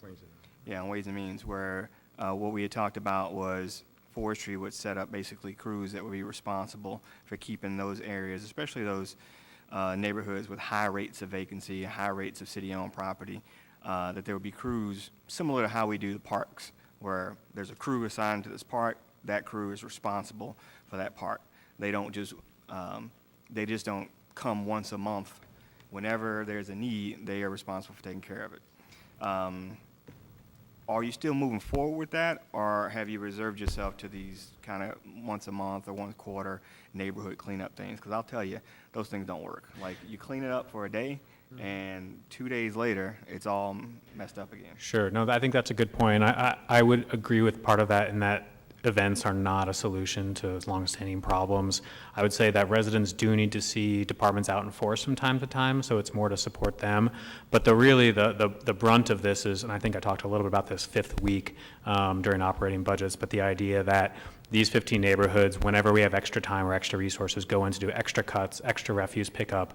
And then we're also, with these events, able to do more of real targeted efforts. So for example, with bulk pickup, we can mobilize residents and partners and the city staff for a week, put out extra dumpsters, get real energy there, do some real targeted cleanup, again, knowing that those events and those specific time-limited events are not as effective, but all extra resources are being put into these 15 neighborhoods in terms of cleanup. Again, nothing is being reduced in other neighborhoods, but these 15 are receiving extra attention. Well, let me just push you on that because there is no extra time. Okay, so one of the things that the Forestry Department made very clear is that they cannot even handle what they have currently to a level of satisfaction. So the vacant lots, for instance, each ward will only get 2 cuts, regardless of the amount of rain, regardless of how high the grass is. Right now, Forestry has enough money to come and cut each ward twice, and that's it. And for areas like the 4th Ward, areas of the 21st Ward, 3rd Ward, that's just not enough. I mean, you know, they came to the 21st Ward, and they cut the entire ward, and then we had about 4 days of rain, and now it looks like nobody's been there in months, and it's back up again. So, I would not depend on extra time in the cycle, because there is no extra time. So, I mean, you're correct, and I sympathize, and unfortunately, Mother Nature is not on our side this year, but I would say that while we don't have enough extra time and resources to cut everything as much as we'd like to, I mean, the city budget could probably be done exclusively for vacant property maintenance. When we do have, again, that extra 5th week and we do have extra crews, they do cut in these 15 neighborhoods. Again, maybe it's going to bring it up to 4 times, but it's still not going to be sufficient. And, you know, we would love to have other opportunities, but right now there's only X number of people we have, X number of dollars forestry. And I know Skip would love to cut every single day if he could, but right now we just don't have those resources, so we're trying to do the best we can with what we have. Okay, so point 3, are we giving up on that? No, not at all. So right now, the only thing that we're doing is, if there's extra time, which I don't believe we're going to have any, and possibly these every now and then organized neighborhood cleanups where we get citizens to do it. So yeah, maybe I need to explain this better. So for when I said the 5th week, so right now, all operating departments operate on a 4-week schedule because that's generally speaking how many days there are in a month. Now, some months have essentially an extra week. So what we do with that extra week is almost a gift to the city in the sense that we can bring more resources to neighborhoods. What we've done is prioritize that extra week towards these 15 neighborhoods, which means that whenever we have extra time, which again we do every couple months, and then in addition, when we do have other time or other resources or grants, those are prioritized into the 15 neighborhoods. Then on top of that, we're working to leverage residents and mobilize them in these events, but hoping that they become equal partners and then start calling things in, because the issue is that in some of the neighborhoods that either accurately or not feel disenfranchised, they haven't been calling in as much as other neighborhoods have. And since, like many cities, we operate based on calls, that is something that we're trying to be more proactive and get their engagement. And then we do. Well, that is, though, I mean, they've lost faith in the city, so they don't call anymore. And that's why we're trying to regain that faith as well as being more proactive. So in the past, you know, we waited for folks to call in streetlights being out. Some neighborhoods no longer do that. So we have guys now at night driving around these neighborhoods and looking for streetlights that are out. So we can actually identify them without residents calling them in, which again, for those that have lost trust in the city over the years, that's an opportunity for us to be proactive. So again, I agree with you, it's not a perfect solution, but with what the resources we have, we're trying to use them in the best manner to bring, you know, more resources to these neighborhoods. All right, moving on. Point 4, economic development planning. I haven't heard anything really happening on this. So what we talked about was SLDC devoting some planning resources for those neighborhoods that really need economic developments, particularly those neighborhoods that have main streets going through them. So your Grands, your Kings Highways, your Natural Bridges, your West Florissant, these are main streets, so you could have some economic activity. So where are we with SLDC getting in the game here? Yeah, so we've had some conversation internally. It's a bit of a shift for them. That's historically not how they've operated. They've waited for aldermen to contact them. And so we're still in the planning phase for that. I will say for those neighborhoods that have done some outreach, or aldermen that have done outreach to us and the community development corporations in those neighborhoods, we've tried to be more responsive to those that are in these 15 neighborhoods. But I think we welcome any feedback or suggestions you have on how best to do that, since development is not the easiest thing in the world, particularly in neighborhoods where there's not as much private investment, and so it's hard to figure out how to do that. But again, that's something we're still working on, and it's not gone as far as some of the other strategies. But if you have specific recommendations or you want to talk more about that, I'd be happy to do that. Okay. We do. Yeah, we do. Youth programming. So there was the expanding of the hours into weekends and longer in the day. That's a good thing. We talked about, and I guess you've been in conversations with Chairman Kennedy about using Prop S, which this year was fully funded. So there's a full $1 million there this year for us to work with.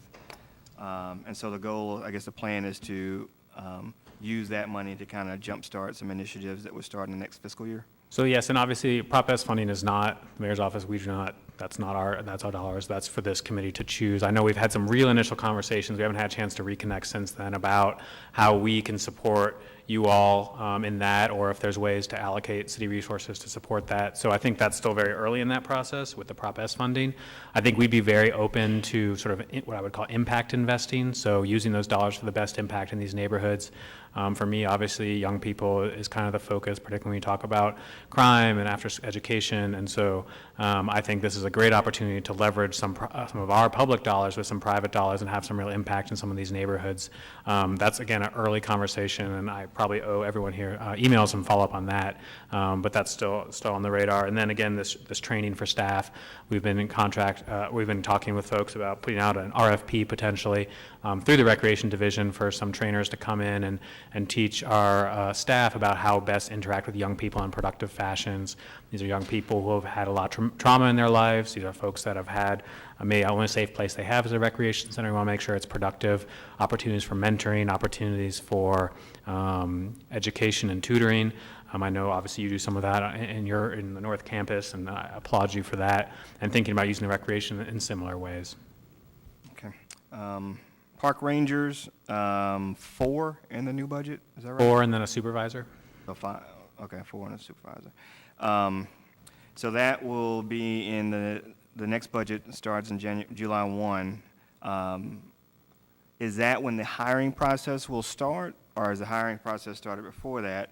And so in July, they're ready to go? Or will it not start until July, and so we really won't have them until August, September? Yeah, I would need to check. My understanding is that there's generally at least 1 or 2 vacancies at any one time for a park ranger, which means that it's open on the city's website. So I anticipate that we have a list there, and so once we're authorized to increase the number of FTEs there, we'll immediately bring those folks in for interview, and they can be trained and brought on board real quickly.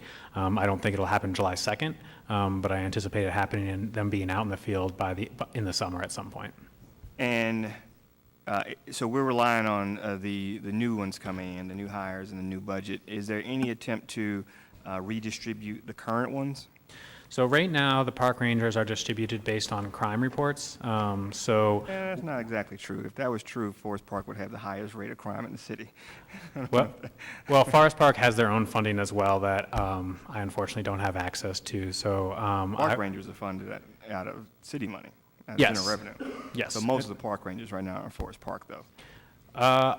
That's not my understanding. Carondelet has had quite a few incidents, and then O'Fallon obviously had a murder, I think it was last year there. And so we do allocate them based on those reports. I'm happy to revisit that and check that out, but that's my understanding, the last conversation with the captain over the Rangers. Yeah, that's not true. So it's just, you might want to check on that one, because most of the park rangers in the city have been and remain in Forest Park. So still might want to look at redistributing that, as you said, based on crime. Slate satellite offices, do you have any current ideas or possible locations for the future ones? Alderman Carter had been in some conversations with me, and I don't think he's here today. I don't want to speak for him, but I know we are very interested in putting those out in neighborhoods. I think what we would need ideally would be a location that was open for us, not a large location that we could put 2 or 3 staff in, that could then have some folks coming and going and Wi-Fi connection or internet, and so that people can actually fill out applications and enroll in programs. And so right now, space is just the only thing we don't have a budget for. So we can bring staff and the computers and the programs, we just don't have the actual buildings that are located. So that's where we look to those who know the neighborhoods best to make those recommendations. So if there is space available in any of these 15 neighborhoods, you guys have the manpower and the equipment, you just need the space? Ideally, it would be in a neighborhood that doesn't already have one, but yeah, beyond that, Sure. we agree. Point 8, the monthly meetings, as you noted, you came once before, and then the other one we had to cancel. So I think, yeah, we're just going to try to make it a priority for you to come once a month and kind of run down this scorecard like this. Surveillance cameras. So where are we at with this? We talked about one of the most economical ways to expand surveillance cameras was to do it along the routes that have the current fiber optic cables. So that would cut costs tremendously, and it would help build a backbone of a citywide surveillance system. Where are we with that?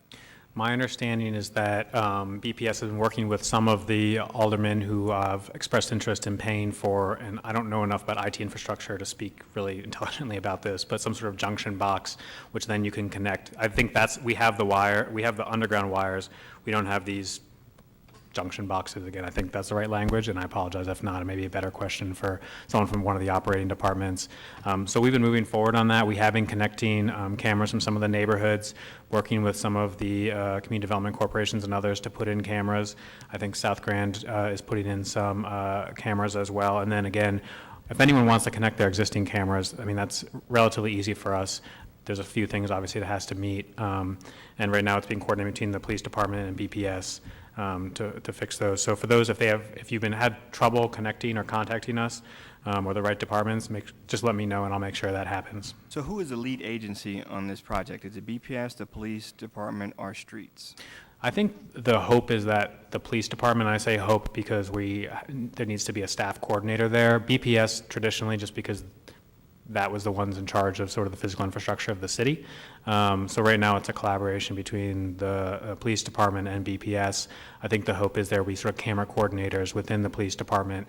And I have to look at the budget if it made it in or not, and I apologize for not knowing this off the top of my head if they made it in, the camera coordinators. And I'll have to loop back with the chief and Todd, but I know that was the goal. And that camera coordinator would be in the police budget, or whose budget would that be in? I think it was going to be in the police budget, but okay, yeah. Take a look at that. I didn't see any data on the additional homicide detectives. Do you have some information on that? I'll need to check. I know we had been moving officers off of the specialized unit to put them back into patrols and detectives in the districts. I anticipate some of those would have been homicide detectives. I'll have to confirm on that and get back to you. Yeah, can you get us that information? And it will also be good, I think, to have some information on the current staffing levels of each district and the different divisions. I know there was some concern that special ops had really grown in size at the expense of districts.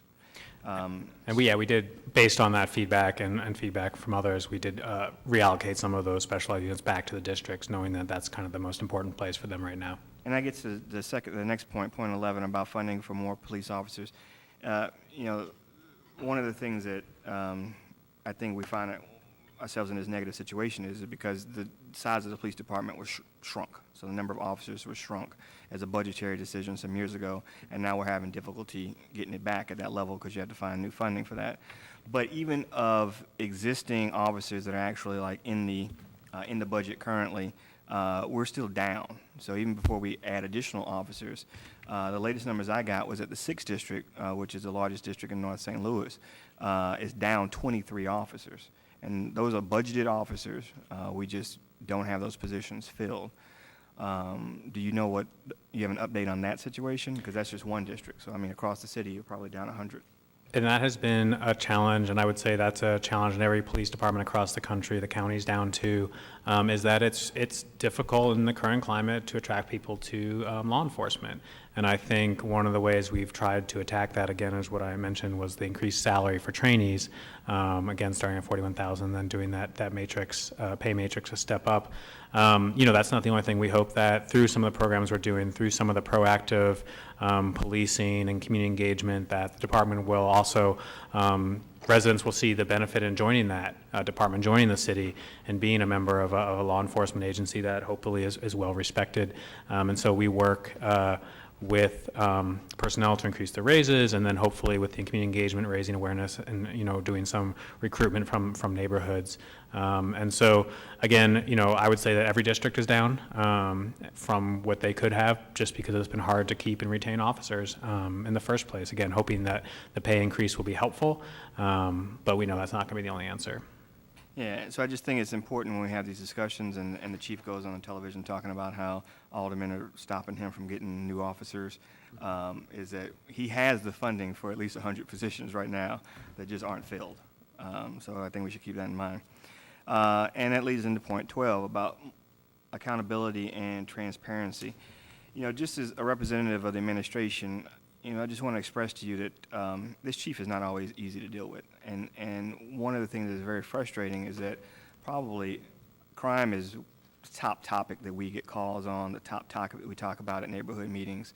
And I feel like this chief has really had this attitude that that the police department is his area, we should stay out of it. They don't share information like they used to. We have to learn about homicides in our ward secondhand. It used to be they would distribute the Joker report, which was the daily report of crimes. He has forbidden that to be distributed to aldermen. We can't take ride-alongs anymore without the personal approval of the chief. And I just don't think that really leads to cooperation and partnership. So I don't know if that is solely from the chief or that is comes from the mayor's office. I'm not sure how that works under new local control, but I'll just tell you I think that is a problem, that there needs to be more cooperation if we're all on the same side. Or if when crime goes up, if the chief wants to take all the calls, I will be happy to forward them all to him. But if we're going to get blamed partially, I think we need to be included as partners. And the last thing is just the stats here. As you can see, we've had 57 homicides in the city so far. That's as of the end of last month. And there's been at least 4 homicides just over the weekend. So we're well over 60 now. Yeah, we've had 60 through May 11th, and then that's the most recent stats I have. We do kind of a weekly type of thing. So, yeah, you're right, it's over 60, and it's about the exact same it was last year. It's a little higher, but yeah, just as high, maybe 1 or 2 ahead of last year. So I don't think we're making much progress in that way. And as you can see, well, it's not on this, but, we had leveled out there at about 113 homicides 2 years in a row. And I think a lot of some of the changes that have been implemented under the new administration and new chief, I think has made us less safe. And I think specifically with regard to shrinking the police department and reallocation of police resources, leaving many districts like the 6th District undermanned and without as many resources as they used to have with much larger territory. So I think we're reaping some of those, some of the results of those bad decisions. That's all I got. Alderman Coulter, any questions? No questions, Mr. Chairman. Alderwoman Spencer? Thank you, Mr. Chairman. I wanted to kind of talk through a couple of these as they relate to Dutchtown and Graveway Park. The 3rd District is very short on officers. Our 3rd District Captain, Sean Dace, has been a phenomenal partner for myself and many others in the community leaders, neighborhood associations, et cetera, and really doing outreach. But I think that, there has been a lack of direction from the top as to how these liaison officers are what their roles in the neighborhoods are, what they're empowered and expected to do. And so, we really need some direction to the officers, as far as who they are and some commitment, for additional resources from them, because, the 3rd District, like I said, is very short-staffed, and, without that direction, clear direction, just allocating a resource and a name is not, fulfilling the liaison officer role, I think. With related to parks in Dutchtown and Graveway Park here listed, I mean, this is a small thing, but to say that there's no large park in Dutchtown is quite shocking. We have Marquette Park, which is one of the largest parks in the city. It's 2 full blocks. It has an Olympic-sized swimming pool, baseball fields, tennis courts. I mean, it's an enormous park, and it has a recreation center with programming. I mean, I would love to see more active park rangers there, especially considering, we have had an increase of crime in the Dutchtown neighborhood. We've had 116 incidents of person crimes, the highest number, I would add, of any neighborhood in the entire city. One thing that might be helpful, even though it is the highest number, I do recognize that Dutchtown is the geographically largest neighborhood in the city. So looking at these crime numbers per person, per neighborhood, would be helpful to create sort of a baseline. Alderman French mentioned a Google Doc, or during that conversation, a Google Doc was mentioned. I'm not familiar with the Google Doc, so if that's something that could be shared, I think that would be helpful. It's my understanding that the Trash Task Force is now going again under Officer Amy Laz, who's been very helpful to me. But I don't think that the entire board of aldermen, it was brought to my attention at a neighborhood meeting last night that another alderman was not aware that Amy Laz is doing the Trash Task Force. So, letting the full board know that and giving that contact information as well. I understand that this is not Amy's full-time job. She's going to be stretched very thin to do this Trash Task Force oversight. But again, with regards to those alley cameras, I think we're really going to need community input as to where they go. We get a lot of requests, but having some sort of information we can pass to residents as to where they are, why they're not in their alley, and how they can get one, because we have some very serious chronic dumping issues on the south side, and I'm sure throughout the entire city. With regards to how the peer plan is going, you were very helpful. I appreciate you coming to the 20th Ward meeting last week. I think that was very helpful. One of the things I think is sort of missing is input from the residents themselves and sort of a survey, as to what they want, what residents want to see, and how residents are interacting with the peer plan and what impact it's having on their daily lives, and whether that could be through a written survey and an online survey that could be passed out. Getting that resident input, I think, is going to be critical to making this work. As far as the Wi-Fi goes, again, with that rec center in Dutchtown, having Wi-Fi and computer access there was something that I have been requesting on a weekly basis since I've been elected.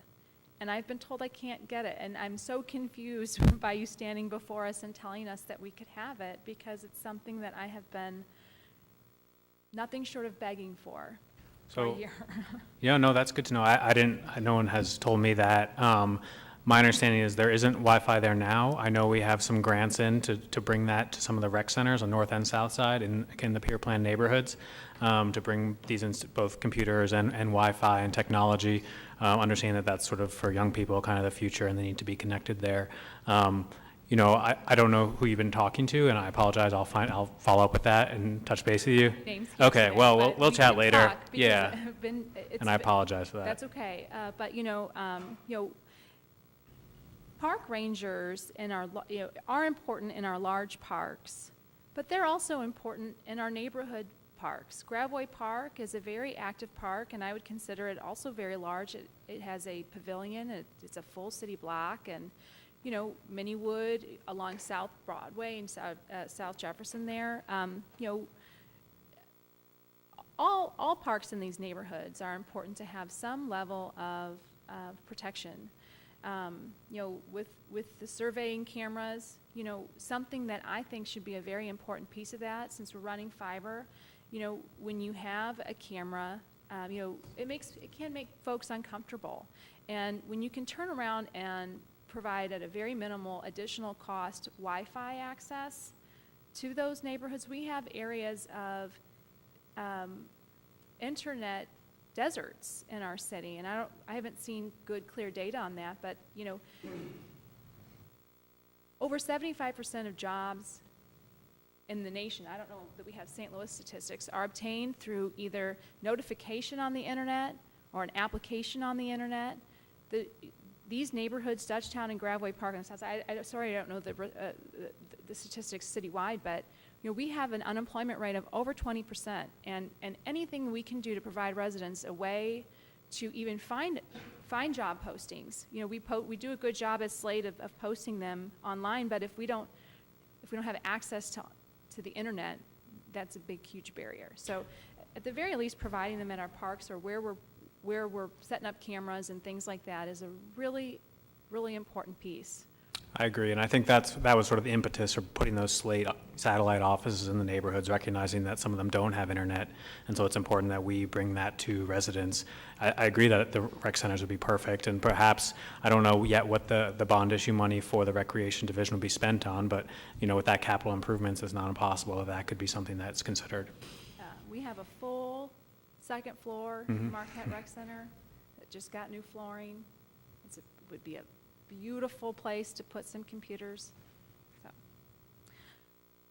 I think that does it for the questions I have. But again, I'm happy to hear that you're going to be coordinating with private donors. Incarnate Word has recently expanded again to serve the South Side and coordinating those youth programming. They've issued 3 significant grants for summer programming, and to make sure that we're coordinating that with what we're doing in our rec centers and citywide would be a really important piece.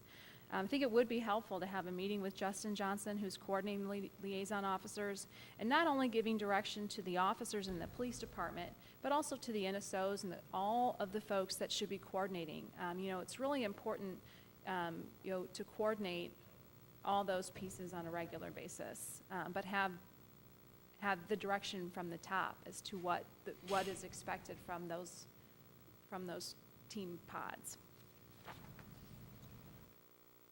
And I think that does it for me. Thank you. I skipped you earlier. Alderman Cone, did you have any questions on the plan? Thank you, Mr. Chair. Carl, thank you for being here today. A couple things, and I don't want to reiterate too many things that my colleagues have talked about, but the trash task force, the communication around that was absolutely atrocious. I kept referring over alleyways that had significant issues in properties, and was twice told that they just don't exist anymore. But no one told anyone down. The Board of Aldermen never got an email or a memo or anything to that extent. And in fact, I have been told twice, or I shouldn't say twice, I've been told 2 different stories as to why they don't exist. One was budgetary concerns, and the other one was political concerns, in regards to, lack of confidence in the, leadership of the task force kind of a situation. I don't know which is true, and it doesn't really matter, but the mere fact that there was absolutely no communication about it being disbanded was really disheartening. And now that it's, back in force, there's still been absolutely no communication about it. And this is, I was looking at a Citizen Service Bureau report, and, trash is one of the top calls that goes into the Citizen Service Bureau. It's certainly one of the top 5 phone calls that we get as aldermen, along with, crime and trash, and then probably speeding. Which I'll get to in just a little bit here. But I think that it was really poor communication, and I don't know if that's on the police department, I don't know if it's on the refuse department or the mayor's office, but either way, I'm still waiting for a memo kind of explaining what's going on with the task force. No, I apologize, and it doesn't really matter who made the communication error. That's on our heads. So we'll look into that and figure out how we can communicate that broadly to all the aldermen. Yeah, I don't have the contact information for the current head of the task force, even if it is a part-time position for her. So it would be nice to know exactly who we need to be contacting about that, especially since we do get so many phone calls about it. My colleague from the 20th Ward mentioned, some clarification in regards to the roles as it pertains to neighborhood stabilization officers and neighborhood liaison officers. We've had this conversation, for many months now. Would be nice to actually see some progress in regards to that.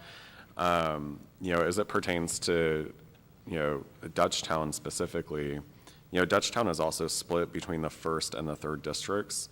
And so I have on this list that you all passed around, Keith Navarra is listed on there as the, liaison officer for the Dutchtown neighborhood. And Keith does a fine job, but Keith is also, reports up through the 1st District. And so Keith doesn't really go, east of Grand and north of Merrimack. And there's a lot of issues in those blocks, east of Grand and north of Merrimack. And so, I have not heard anything in regards to a neighborhood liaison officer being provided for the 3rd District portion of Dutchtown, which is the entire 20th Ward's portion of Dutchtown. And then I have, quite a few blocks over there myself between Louisiana and Grand and north of Merrimack. But And I do, actually, after this, I do have a meeting around NSOs and the NS officers to address, or continue addressing just the concerns you brought up. So hopefully next time I'll have a better answer for you there. Okay. So, and then also getting into kind of the resources that are available, it's somewhat dismaying to know that, we have these neighborhood liaison officers, and yes, some of them are probably more highly functioning than others. But then on top of that, we have the community liaison officers in each of the districts, and sometimes there's more than one community liaison officer in each of the districts. And then on top of that, the chief's office has the Office of Community Engagement, which was started after the Ferguson unrest. But I've never seen anyone out of that Office of Community Engagement at the chief's level ever, That's anywhere. Colonel Ronnie Robinson, and now Lieutenant Perry Johnson, who runs juvenile. I can't speak highly enough of them, but I'll pass that on, and I apologize. They may not have made it down there, but they do an excellent job.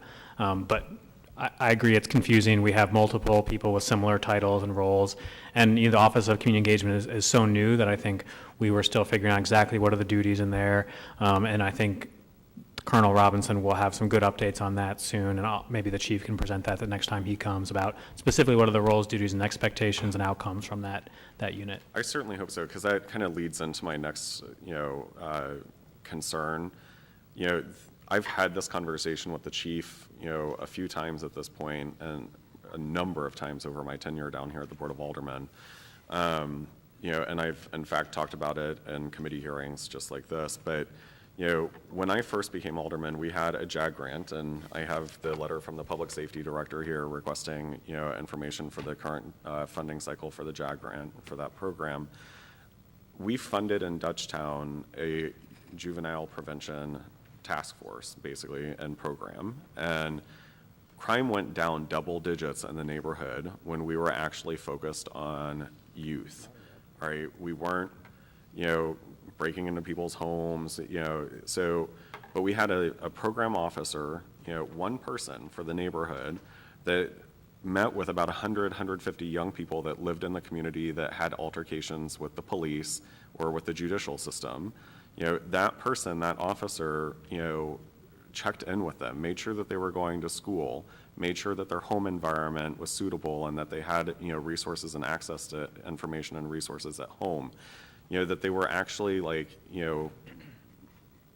on a path to constructive citizenship. And, we had some really great stories and outcomes from that program. And so when the chief, created this Office of Community Engagement, I was really hoping, and I had this conversation with him at the new police headquarters, that, there would be a focus on, youth engagement and juvenile, prevention efforts. And so I'm glad to hear that that's kind of the direction that they're going in, but I haven't heard anything, either, through email memo or in these committee hearings about that direction recently. And so, and I haven't seen it in my neighborhood, honestly. So if there's officers that are out there doing, work with young people in my community, I haven't seen them doing it. And I have young people on every single block in my ward. And they're playing in the streets. They're, causing some disruption for neighbors when they're doing that. And I get the phone calls about it, but I don't see, the officers that are supposedly interacting and liaisoning with young people in our communities, if that's the case. So, and particularly those that are under the most duress. No, I think that's a great point, and I think, now that Lieutenant Johnson, Juvenile Division, and I can't speak highly enough of him, reports directly to Colonel Robinson, who is in, again, over this Office of Community Engagement. He spends, and his team spends a lot of time actually in the public schools, both elementary, middle, and high school now, doing several different programs of engagement with youth to build some trust there. It's not the same, I don't know if it was Officer Upchurch who was and actually she has rejoined the city as a neighborhood stabilization officer, so we're excited to have her back. Yeah, so, but you're correct that I think for us, where half of the city's homicides and aggravated assaults with firearms happen by people under the age of 25, I agree 100% that youth needs to be the focus, and I am happy that that's the way we're going, and I apologize again that hasn't been communicated. I think partially it's so new that we haven't even figured out exactly what that means, but looking at previous models would be... So you're sending these folks into St. Louis public schools when, I have 4,600 young people underneath the age of 18 that live in my ward. Probably 30% of them go to St. Louis public schools. I'd be shocked if it was higher than that. It might be close to 50% maybe, but, we have a lot of folks that go to charter schools. We have a lot of folks in voluntary, transfer. We have a lot of folks in, the private schools as well.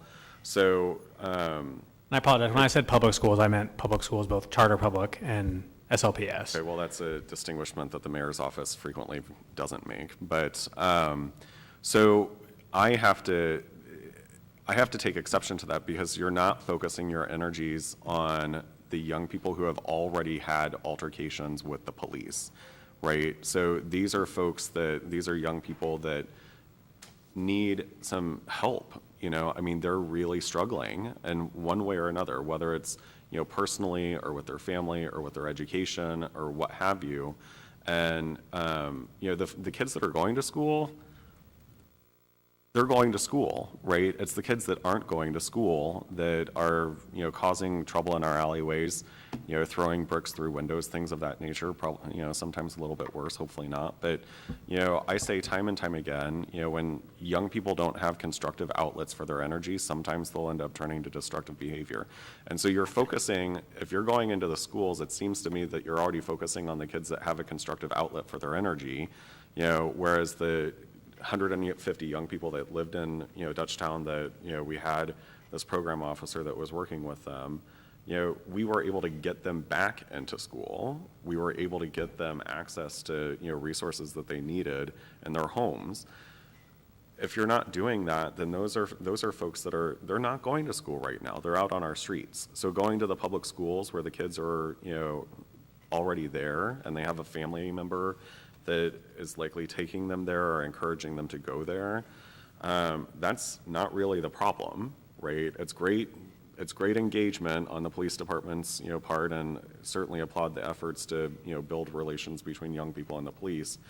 But in terms of how it manifests itself in reducing crime, we really need to focus on the young people that aren't in school, and so certainly would welcome an opportunity to have, Major Robinson and the lieutenant that you referenced, just to learn more about their efforts.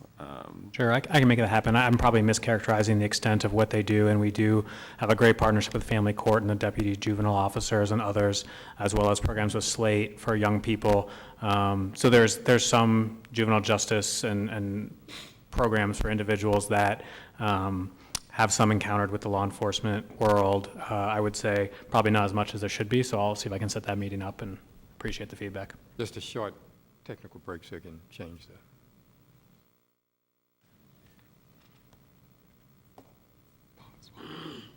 Take a commercial break.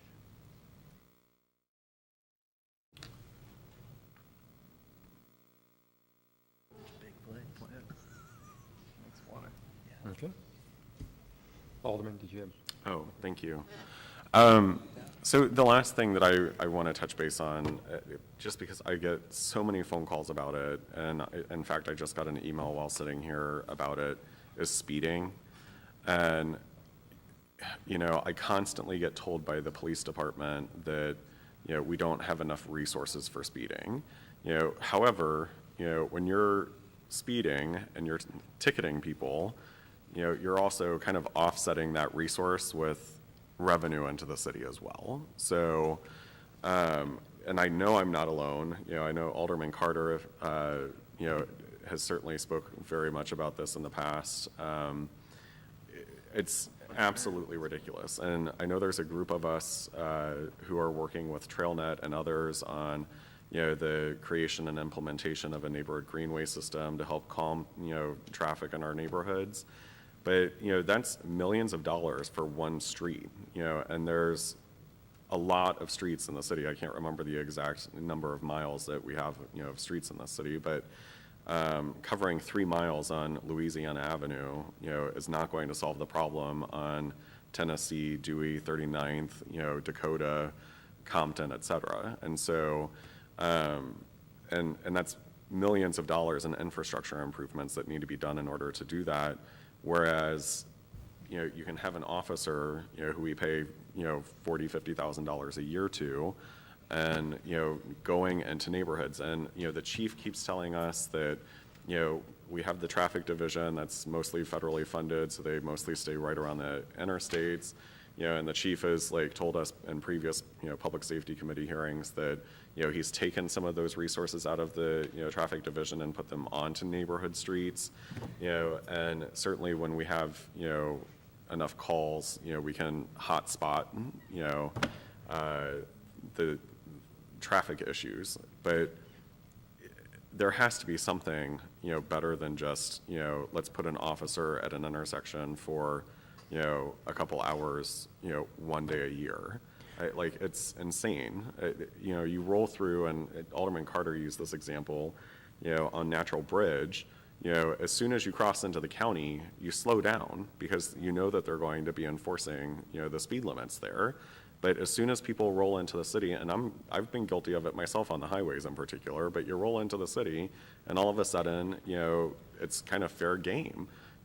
I'm certainly not cruising 90 miles an hour down the interstate like some of the other folks do, but, it's just absolutely ridiculous that I have to, as an alderman, spend so much time, trying to educate my constituents on, one, not having 4-way stops everywhere, not having, one-way directional traffic on streets because it's actually not conducive to the flow of traffic and actually increases speed rates and things of that nature. And 4-way stops make people, kind of blow through them so they don't become as safe as they, probably should be.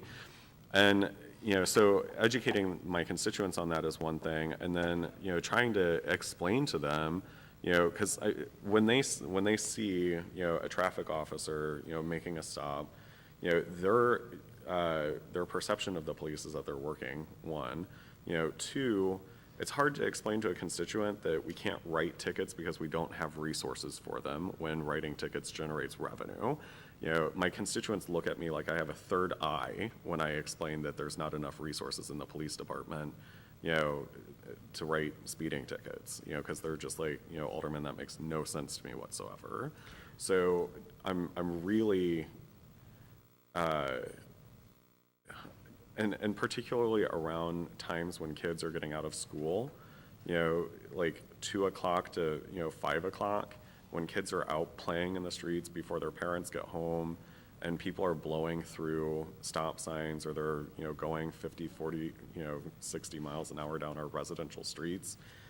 I just think that we could do a much, much better job at that. And I don't think that the resource argument works, because it certainly doesn't work when I'm explaining it to my constituents. No, you're entirely correct. I mean, it's extremely expensive, not necessarily the police piece, but the rebuilding of infrastructure, and that's part of the reason we hired Jamie Wilson to be the BedPI coordinator, understanding that we're never going to be able to enforce our way out of speeding, but that is definitely a piece.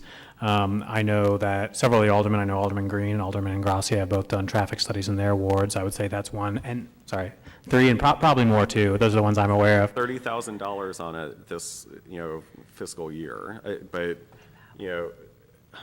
And that's an expensive process, but that helps us prioritize, because I think for Jamie and for the streets department and others, what we need to do is figure out how we can begin the process of making our streets safer for pedestrians and cyclists and public transit riders and people in cars. I think that is the best way to go forward, and then we can allocate, federal dollars, CMAQ dollars, and something else to do a combination of things. I would say regarding the money from tickets, we are, I think everyone is understandably very sensitive in that space now. We don't want to essentially criminalize poverty. At the same time, we want people not to break laws. So we're trying to find a good middle ground, and I think that conversations are just beginning now, and I'll make sure someone reaches out to you. I haven't been involved with that, so I'm not as knowledgeable, just so that they can have your input and thoughts about how best to, use levers to reduce speeding without necessarily putting people in a bad situation because they made one mistake. So correct me if I'm wrong, the mayor has an executive order that's been issued that basically allows people to work out of speeding tickets and make arrangements with the municipal courts to either, pay them off in a, payment plan of sorts, or, we have a volunteer program that, folks can go around and. So we'll never lock someone up for a speeding ticket. I will say we do have programs in place. Civil Liberties is one out of slate where people can work off warrants and small fines. I'm not aware of an executive order in that space, but I certainly don't know everything. So I'll have to check in on that. Either way, these programs exist. So we're not, penalizing people for being in poverty, but we are, correcting a behavioral issue, right? Right now we are And not, yes, correct. I just think that we're working through the social justice element of it, but we need the enforcement side in our neighborhoods. I mean, it's just that simple. I agree. I mean, speeding is probably the top 5 I hear in every neighborhood I go to. I mean, in my own neighborhood, it's an issue. So I think we're trying to figure solutions to that. Again, I think that's the bike ped coordinator main role is to do that when we talk about pedestrian safety. But that's going to be speeding. infrastructure. I mean, he's going to be focused on infrastructure, signage, striping. I mean, those are all great things, but those are also extremely expensive things. Whereas, having an officer, when we have, such a high amount of calls for it, and it is it is a public safety hazard. It's a quality of life issue, and it's something that's really concerning to people. Otherwise, we wouldn't be getting the volume of calls about it, So I think that we can't just be blind to all the other issues out there. And I know, homicides are a huge issue in the city, and certainly something that we need to work on. But, homicides, when we have 160 of them, it's a big deal, but we have 320,000 people that live in this city, and they all experience, people driving too fast down their streets. I mean. And we do have a pedestrian. It's a daily occurrence with them. We do have the pedestrian focus. We are a pedestrian focused city, and we do have a plan from the feds that I know Jamie is looking at, which has recommendations that include enforcement. So I hope, and I'll make sure that he contacts you. School buses that are flying down residential streets that are loaded with kids. That's not okay. I agree. And school buses don't have seatbelts in them. So it's a huge safety concern, and they're considered commercial vehicles. We have a commercial vehicle traffic enforcement section, but I have not, and I've been asking about this for many years now, and I have yet to see any effort on trying to curtail the speeding of school buses in our residential neighborhoods. I mean, that's a very simple place that we can start. I'll bring that back. It's a huge safety concern. No, that's helpful. Thank you. Especially when you have 4,600 young people that live in your neighborhood and are playing in the streets, and there's a lot more school buses in the neighborhood because of that, because of voluntary transfer, because we don't really have neighborhood-based schools and SLPS, and we have charter schools. There's a lot of, I have probably 5 to 6 school buses that go down my street every afternoon alone. That's huge, and they're flying down that street, and they're carrying 10 to 30 students on them. Like, it's not safe. No, I'll bring that back, and I appreciate that. That's all I have. Alderwoman Spencer? Oh, pardon me. Let me look at the list. Alderwoman Green. Thank you, Mr. Chairman.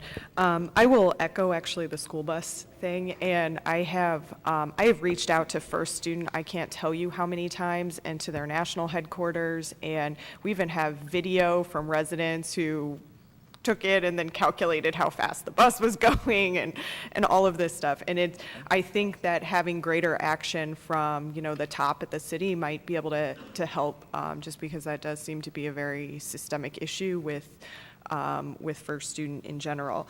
The other thing I wanted to ask about is trash pickup. Over the last 2 months, I've gotten more complaints about trash than I have ever gotten before, of pickup times being missed, days being missed, bulk pickup being missed. And I mean, I've been reaching out to Randy about it constantly, but I just want to make you aware that there seems to be some kind of change or some kind of issue. And people across the neighborhood have really been noticing it and asking me, is there a change in how we're, sending out refuse trucks? Are we, deciding that we're not picking up some weeks, what is going on? So just to put that on your radar. Yeah, no, I appreciate, I don't know anything about that. I haven't, I'll talk with Todd and some other folks. Maybe we can have a meeting at some point about that as well to figure out what's going on. And then the second thing, and you probably know what I'm going to ask about, is the column that I think is missing from the peer plan and from our tracking, and that's with regard to substance abuse. I mean, I know we had a meeting with Alderwoman Spencer and Chad maybe 2 months ago now, and, talking about the lack of capacity of treatment in the city. And, every one of our, or just about every single one of our nuisance properties, once we get officers in there, they're covered with needles and drug paraphernalia, and it's clearly an issue that we're not going to arrest our way out of, and we've got to figure out a way to get more treatment. And so I'm just curious, what is the latest update on getting those partners to the table so we can start to figure out how we actually get some bed space in the city? The short answer is I don't know. I agree with you 100%, and I say as long as the state is not supportive of these efforts, it's going to be a real uphill slog, but I agree that we have to still do something. Maybe I can follow up with you afterwards. There's some ideas. I don't know how effective they'll be, but I know you've had some as well, so I don't want to ignore those either. But I think the denominator here is there's no place for folks to go if they don't have any money. Right. And so figuring out what we can do in that space. Chad, I don't know if he's still here, but he's sort of the one I refer to people right now when folks contact me, and he's been good, but obviously one person's not a solution. So, yeah, well, maybe we can have a follow-up conversation. Okay. I agree. I would appreciate that. Thank you. No further questions. Okay, we'll go to other members outside of the committee. Let's take that by seniority. Alderman Boyd.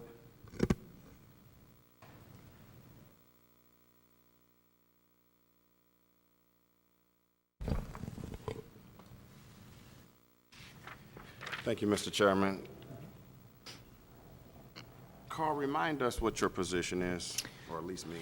So my title is the very elegantly named Director of Strategic Policy Initiatives and Community Partnerships. Okay. So I do education and crime, to make it easy. Okay.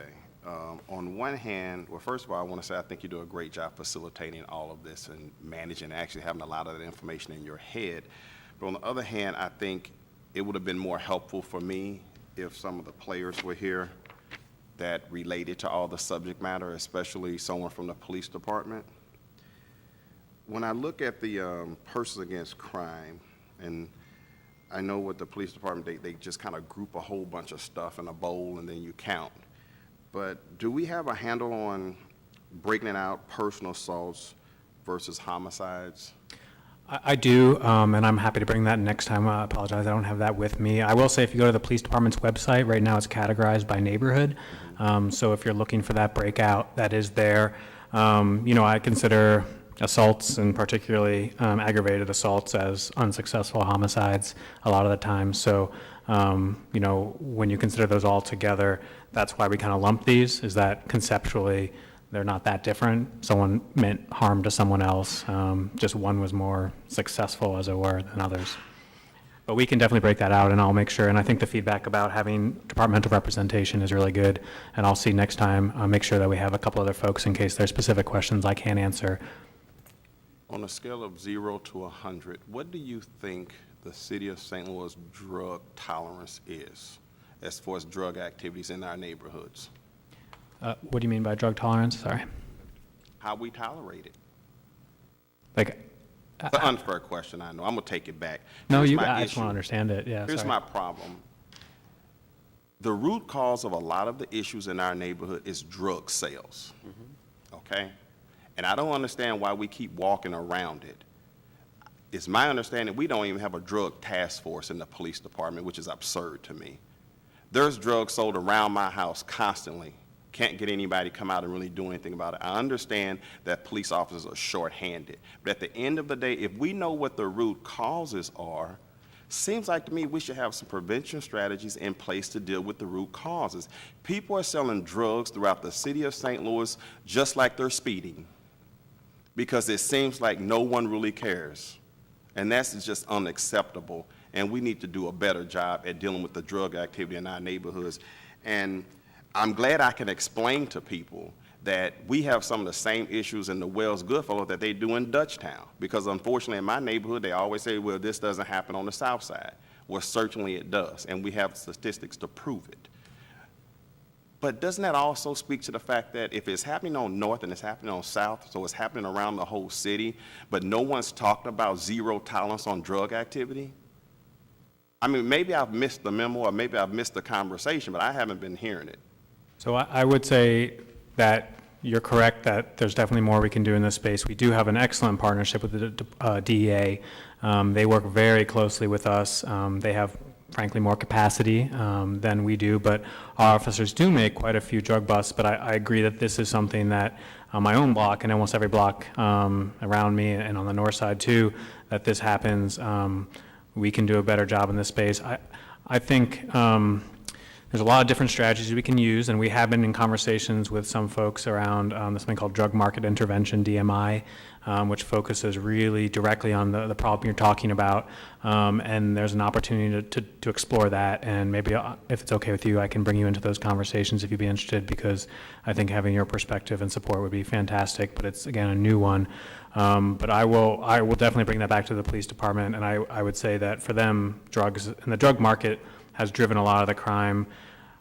We're unsure exactly, obviously, like how many, but there's no doubt that when transactions happen around illegal drugs, there is crime, violent crime, and we want to curtail that. So I probably don't have the best answer for you, not what you want to hear, but It's not fair again. It's not fair to you, Carl, 'cause it should be somebody here that can really answer and address that, and not you, somebody from law enforcement. I was wondering if we also keep statistics on drug arrest. I know we keep statistics on arrests, but can they be broken out where there are drug arrests so that we can actually see from month to month, year to year, that we're actually making a dent in this if we're serious about it? I believe we do in Part 2, UCR Part 2, crime statistics include possession. I am less clear about the sale of drugs, but I'll check and report back to you on that. Yeah, and when I say that, you know, when they do drug arrests or drug busts, they kick the door in, they get drugs out of the house, they shut the house down. I mean, it would be helpful, and I think it'd be reassuring to the community to know, especially when I stand up in a ward meeting, I can say, hey, look, well, they shut down 3 drug houses this month. People can feel like something is going on. But, you know, we get hammered all the time about what are they going to do about all this drug activity, and it's getting real bad this summer. We're starting to see people in my neighborhood laying out in the street. I think they have some bad dope going around. We do have synthetic marijuana. That's been a challenge. I know Alderman Ingracia was instrumental in shutting down just a few blocks from my place, a place that was selling, that actually put a Roosevelt High School boy in the hospital.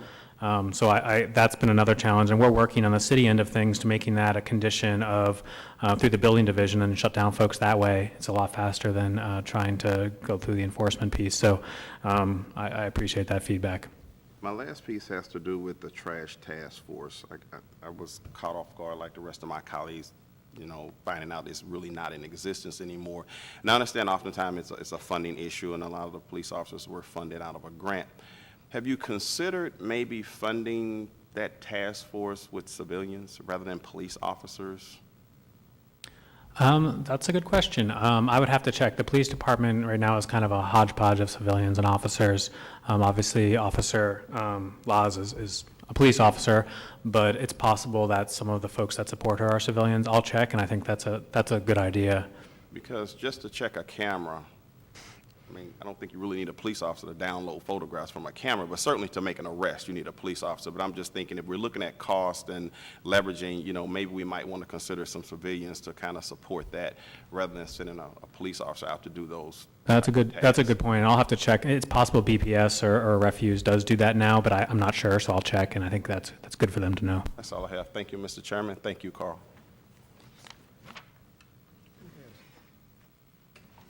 Alderman Ogilvie. Thank you, Mr. Chairman. I'm going to go back to this spreadsheet that Alderman French distributed to points 9, 10, and 11. Starting with the cameras, it's my opinion, at least, that we really need a camera plan for the city that prioritizes high-crime areas. I have been distressed the last week or two to see some plans that we're going to fund cameras that were quite frankly not in high crime areas, and I think potentially at the expense of high crime areas. So I would really let's lay out a map of where we can and should do these things, and let's not be relying on individual aldermen via ward capital to make a camera happen or not happen. Because we have, I think it's mostly been accidental, but we need to intentionally fix it. We have more or less accidentally ended up with a network camera system where 95% of the cameras are in the central corridor and are missing the areas that have by far the highest rates of violent crime. So we need to fix that. We need to fix it intentionally.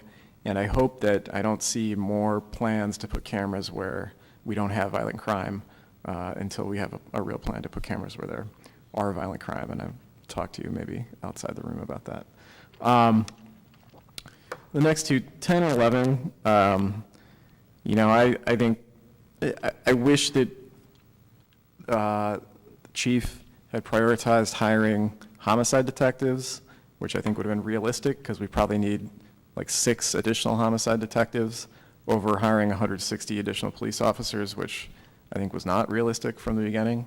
The team of people who are working homicides, as you know, are way too busy with the increase rate the last 3 years. And they're overworked, and that makes it really difficult, I think, to close some of these cases because they just have too much on their plate to do it. And I know they're working hard on those cases. So I want to see leadership on points 9 and 10 because I think those are things that are achievable, and they're achievable in the short term, and will make a positive impact. That's it. Are there any other questions from members of the committee? If not, we'd like to thank you. Thank we you. Appreciate all the information. Are there no other items on the agenda? With that, our meeting is adjourned.